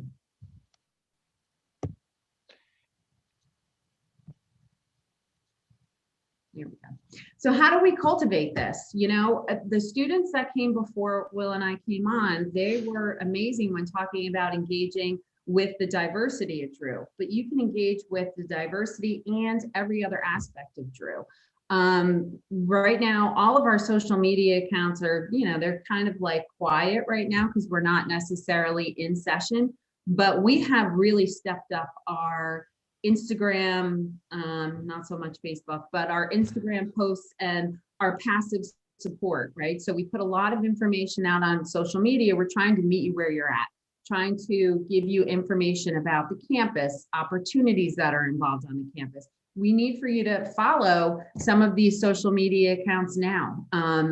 There's a Drew Today that comes out in your email every single day, and it kind of becomes that white noise in your email, but I will encourage you to open it and read it because it tells you everything that's going to be happening on the campus for that day, for the coming days, sometimes for the week. Sometimes it gives you a breakdown for really interesting things to look forward to for the next month, right? It's really important for you to not only go outside your comfort zone, but to connect with people, to connect with students, and realize that it's not just in that party situation that people make their friends. They make their friends in classes. They make their friends in clubs and orgs. They make their friends going to different events across campus. Can you advance? I don't know if I have the ability. The other thing is, you know, using the resources. I was listening to the students before, and I felt like their message was, you're not alone, right? There's a lot of resources and a lot of supports that we've put in place to help student success. And one of those, and I'm sure you've heard about this today, and if not, you will, the Center for Academic Excellence, right? When you come into college, it's a different learning experience than it was in high school, especially if most of your high school last year and a half was online, right? It's going to be a very different situation. don't be afraid to ask for help. Don't be afraid to ask for some support to get yourself back on the right road. When we've got students coming in for the first semester, you know, a lot of times I'll say to them and their parents, you've come from a very structured environment to a very unstructured environment, right? You used to go to class or school from 7:30 in the morning till 2:30, go to your sport, go to your activity, go wherever, come home, have dinner, do your homework. Your life is not going to be like that. You've got to create that own structure for yourself. And so in the Center for Academic Excellence, they have academic coaches that help you to get on the right track with like a good schedule and a good routine. There's tutors there, there's writing assistants there. It's really important to recognize that if people didn't need these resources, we wouldn't have them. And if we do have them, there's a reason for having them. And counseling. So that's obviously my area. And so we are a short-term counseling center. And we have about 5 full-time staff, and we work with the entire community. So we work with grads, undergrads, the theological school, everyone. We offer different levels of engagement. So when I say that we're short-term individual counseling, we do offer individual, we do that on a shorter term basis. We offer crisis appointments for people that are struggling and really need immediate support. We offer a lot of groups. We offer different drop-in sessions, like different let's talk kind of things, where maybe you feel like you don't need counseling, but you need a little reminder of some of those really good skills that you've used in the past year to work through some of the challenges that we've been dealing with, right? So we do workshops, we do drop-ins, we do group counseling, we do individual counseling. We'll connect you to people that are off campus that could potentially help work with you for a longer period of time.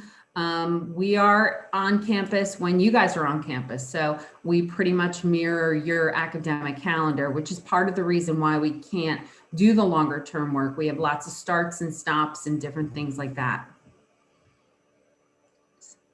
And then we have peer-to-peer education. We have a number of groups that we're working with. So last semester or I think it was in the fall, when we started with distance learning, the Center for Civic Engagement needed some, they call them immersive experiences for students. And so the counseling staff said, we can help with that. And so we started working with students that we call wellness activators. And you'll probably see them in one of the panels that you have upcoming. But they are students that are trained in mental health advocacy and support, and they are kind of working within the community to talk with people about wellness, well-being, self-care, asking for support, managing different things like maybe, you know, homesickness or anxiety or stress or different things like that. We also have a chapter of Active Minds on our campus. So the peer-to-peer education we find is much more well received by students than having, like, you know, people like Will and I go around and talk about mental health. But, you know, we definitely like to try to engage our students to work with each other. Again, it's that stepping up and assisting each other. And again, it's just the well-being. Make sure that you manage yourself, your levels of stress, your being overwhelmed. Make sure that you set yourself up for success by using the resources, asking for help, starting early, discussing this with your families, and coming up with a plan that's good for you. So, go ahead, Audrey.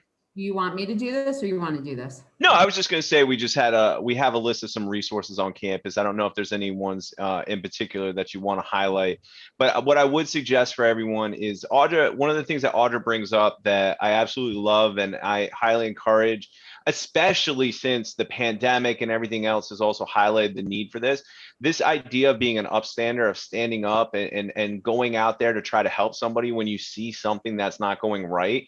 We need that more than ever. The number of people that were in need during this pandemic and still remain in need and need people to speak up and bring that help when it comes is so critically important. And here at Drew, we have what's called the Student of Concern form. You can fill it out anonymously. You can fill it out with your information. It's a way to send us a notice to reach out to individuals that may be going through a difficult time. Faculty use this, staff use this, students use this. It's used by the entire community. The public uses it if they see something that's needed. The idea is that this is not a punitive report. This is a way for us to collect some information and make sure that we're out there trying to engage and give supports to people that might need it when it comes up. They obviously, go ahead, Audra, sorry. No, I was going to say, and I now notice that there is a typo on the screen. And so if you also needed support, you can email counseling@drew.edu. And we have a lot of information on our webpage about self-care, about mindfulness, about finding resources in the community, how to use the counseling center on campus, and what it is that we can do to help support you. And obviously Will, as the Associate Dean, is there for you as well. And one of the things that you will see more and more is this national helpline. And we really want to make sure that people know that this is a resource. It is it's available to everyone. It's not something run by Drew University, but it is something that we try to point people to.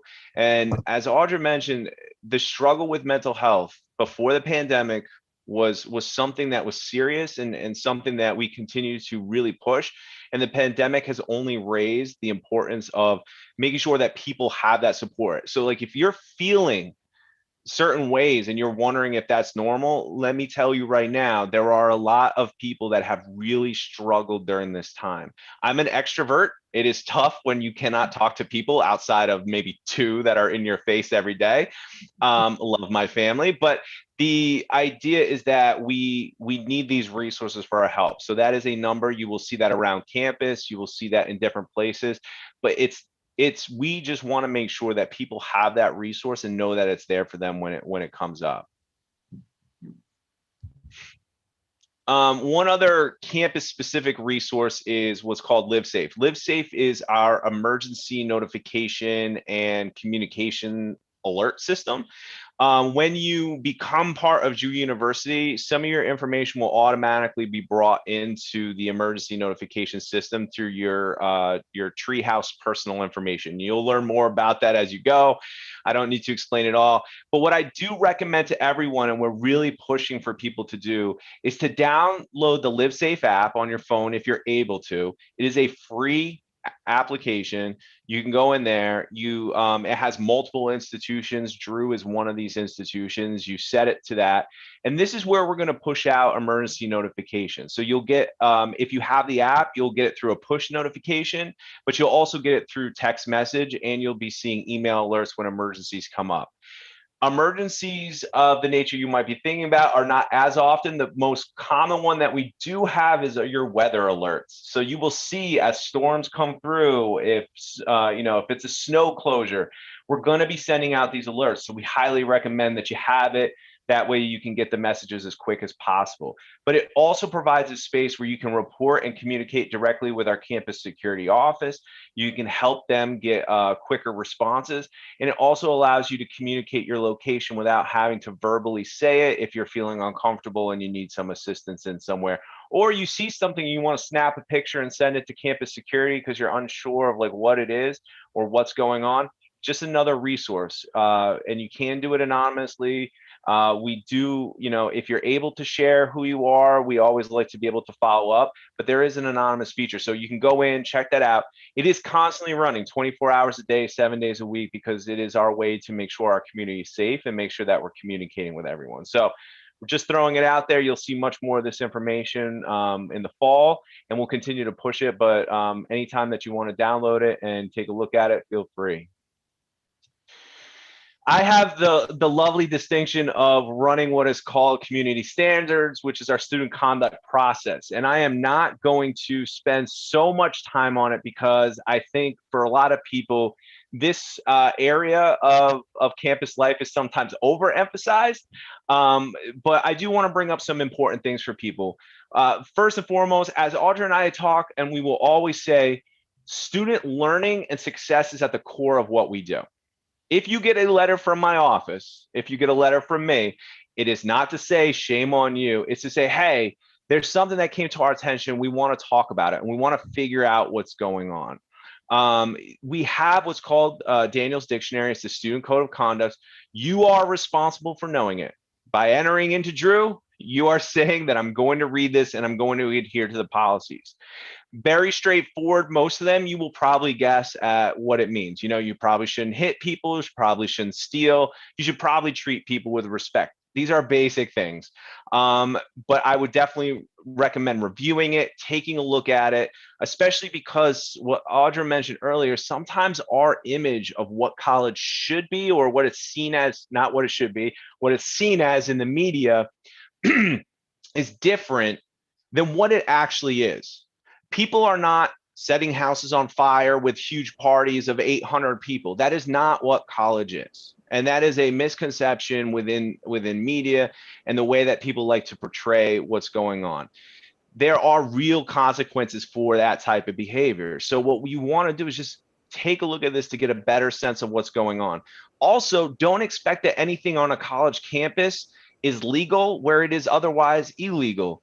It is an important thing, especially when we're talking about alcohol and drugs, to understand that people don't get to just wipe away the idea that, oh, underage drinking or drug use on college campuses is just okay where it is otherwise illegal. That is not something that actually takes place. You are still held accountable for those actions, and it's really important to understand that the law doesn't stop at our doors.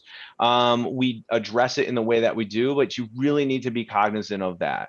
But most important to me, and most important in my office, and what will really cause you trouble is when we start to lose respect for people as individuals who should be respected, who should be treated with dignity. If we start to lose that, we harass people, we use violence against another person. Those are the actions that will get you out of Drew quickly. And it does not have a place on our campus. Hopefully for all of you, and I have no doubt everyone coming here, values others and values the things that they bring to our community.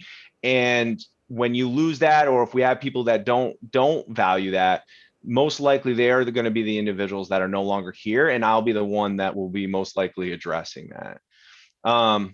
Hopefully we're just having great conversations and learning from the small things that happen. I would be remiss if I don't address this.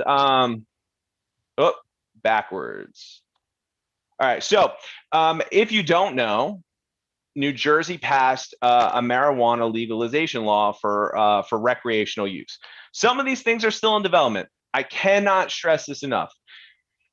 No matter what the laws are, number one, New Jersey did not pass this for colleges. This is not something that is legal on college campuses. So please understand, marijuana is still illegal on college campuses.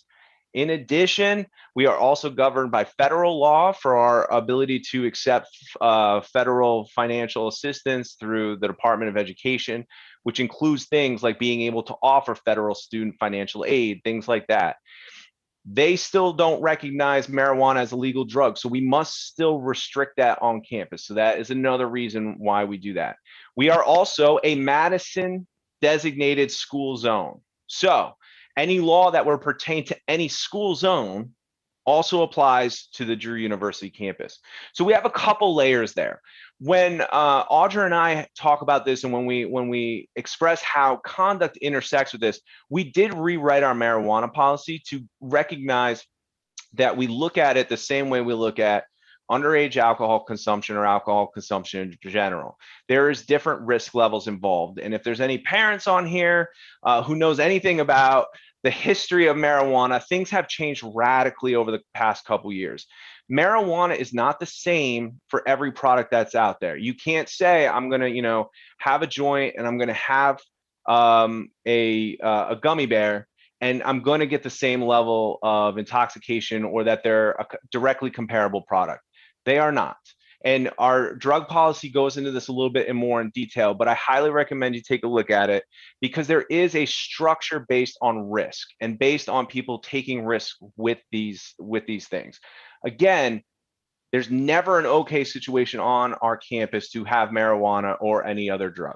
That is just straightforward. There is no okay time on our campus to be consuming alcohol under the age of 21 or being in possession of it. However, it is important to take a look at these policies because they are built on the assumption that some behavior is riskier than others.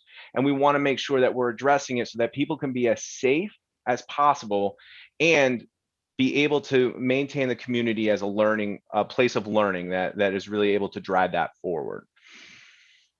Again, I don't want to talk tons on the community standards process. There are a couple steps in it. Our website has more information. Daniel's dictionary lays this out.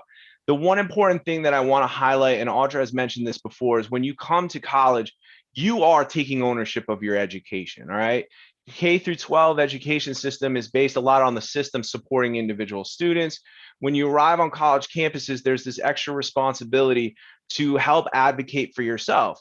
The conduct process is no different. We're going to ask you to come and speak about what took place from your perspective. You know, what was the decision making that was going on through your mind? Parental involvement is limited until we get to a certain level of potential outcome. So it really is important that you as individuals are taking ownership. If you make a mistake, you make a mistake. Again, 90% of the mistakes that happen, we can learn from and we can grow from without serious consequence. But I do need to stress, it is not a world free of consequences. If potential violations continue to arise, that can cost people, and it can cost them in terms of being able to live on campus. It can cost them in terms of having to report these things to graduate schools and law programs and background checks in the future. And ultimately, if it really is severe enough and pervasive enough over time, it can terminate that person's relationship with our institution. These are things that can happen, and we really want to avoid it. And we want to learn at the early stage so that these little mistakes don't rise to that level. And like I said, like when we do look about what should be the outcome of any incident that takes place, my philosophy is 3 parts. 1, we want to learn from it. 2, we want to make sure that we're able to grow and be held accountable in line with our own decision making.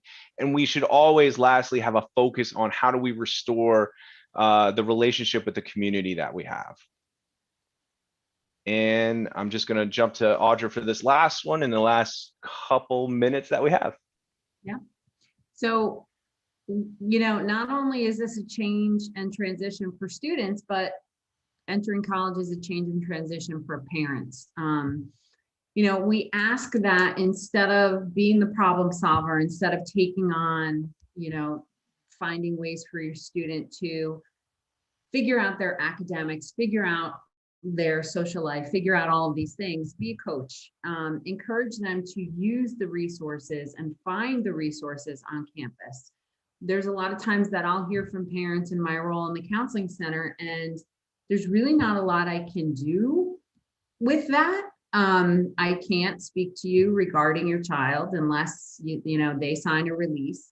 If you do have concerns, we can definitely reach out to students, but you know, it's really more appropriate for them to reach out to us, for them to come in, and it's helpful if you let us know if they're struggling and they won't do that, because then we can try to get them to come in. But once we do meet with them, then we really can't have any more conversations with parents. It's important to have the student become connected with the campus and to encourage that, to remind them that there's that Drew Today thing. If they say, oh, there's nothing to do, or I'm bored, or I don't know what to do, or, you know, encouraging them to attend all the club and organization fairs that we have in the beginning of the semester. I'm assuming that they're all going to be in person. That's what the hope is. And so, you know, reminding them to go and to do those things, normalize the positive and the negative aspects of transition. It's completely normal for students to be anxious, nervous, homesick, you know, missing their friends, feeling disconnected. Those things happen. There are good proactive steps that students can take to feel better. And most of the answers to those questions or those feelings are connect with other people, connect with your roommate, connect with your orientation group, connect with your orientation leader. right? There are reasons why we have all of these students in these leadership positions, because that's what helps make a successful transition. Discuss the skills to manage potentially challenging situations. I encourage all parents to have real upfront conversations about alcohol, other drugs, their use, what your expectations are. You know, as a mental health professional, but I also specialize in alcohol and drug counseling. You know, I have pretty open conversations about the amounts of alcohol and what the risks are and what the positives are and why people do it and why people are drawn to this. And, you know, a lot of that will come up for students in the new student orientation that we do in August. So we do have very frank upfront conversations with students about how to keep themselves safe, because I do think that that's a really important thing. So parents, we ask you to be coaches and to join us in this. So thank you, everybody. I'm going to stop my share there. We're going to jump on to the next part, but we do want to thank you for your time. Audra and I always are available to bring down anyone's mood to a nice low mid-level range. But hopefully Megan and her team is going to bring you right back up to excitement. So good luck and enjoy the rest of the time. These two, they are very exciting. I think they're very exciting. And also two of the more approachable people on our campus. So I hope that, you know, you all feel comfortable using Will and Audra as a resource as students here and their departments and resources, because they really are fantastic. So thank you both so much for being here today and sharing your wealth of knowledge and helping to get our new students and our parents ready to start their Drew experience. So thank you both. We have wrapped up our main session for new student orientation, virtual version in June. We have a few more sessions left, and I'm going to give you some directions on what's going to happen next. But before I do, I just have a few quick announcements that I wanted to make. The first one is I just got some really exciting news that if for our students who are planning to live on campus in the fall, that we are going to be putting micro fridge units into every single bedroom on campus. So no need to order a micro fridge anymore. This is at no extra cost to you. No need to order, bring your own and lug it up any kind of stairs. They are going to be in there by the start of the fall semester. So that's some exciting news. More will be shared via email with you in the future, but I wanted to make sure I shared that now, just in case you are looking into renting or purchasing anything. Also, some dates to save. There will be a Moodle course that is shared with all of the new students that will run from July 12th through August 9th. That will be a place where you will find additional resources before starting your new student experience here at Drew. And it'll also help you get more comfortable using the Moodle platform, which is something you'll be using for your classes during your time at Drew. So keep an eye out for more information about that as well. And then save the dates for new student orientation in August.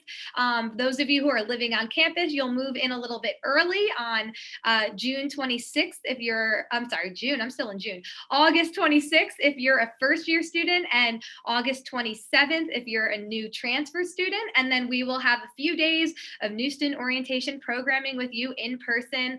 This is our favorite time of the year, so we can't wait to have you here and be a part of that experience. Commuters, this program is for you as well. You will just commute to campus every day for those programs. And more info, as well as like a more detailed schedule, will be shared with you in the upcoming few weeks. So keep an eye out. If you have not already heard this email, I'm just going to share it again. If you didn't get a question answered today, or another question pops up in the next couple weeks that you have about being a new student at Drew, please email us at oc@drew.edu. We are here to help you throughout the upcoming months and make sure that you are ready to become a new student at Drew. Finally, I just want to thank all of our presenters that were here today, our faculty faculty, staff, and student presenters. I've got a really awesome tech team behind the scenes as well that you didn't even see. That's how good they are at their jobs. Sean Spaventa and Justin Jackson, thank you to both of you as well. And my biggest shout out and thank you to my 2 student coordinators. You saw them on earlier hosting, Kavita Gordon and Shannon Mills. I could not plan orientation without the 2 of them. So one final big shout out to them. So our next session starts now, and it is 2 different breakouts, one for our students only, and that is our Adulting 101 with the orientation leaders. And then we have another session for our parents and families, and that is how to best support your Drew student. And so if you don't see links right underneath the live chat right now on your website, refresh your page and they will pop up. And then you'll also see some optional sessions that are going to be starting around 4 o'clock. If you want to take advantage of those after the breakout sessions. But that's all for us today. And I look forward to seeing some of you in breakout sessions. So long, have a good rest of your day. And thank you for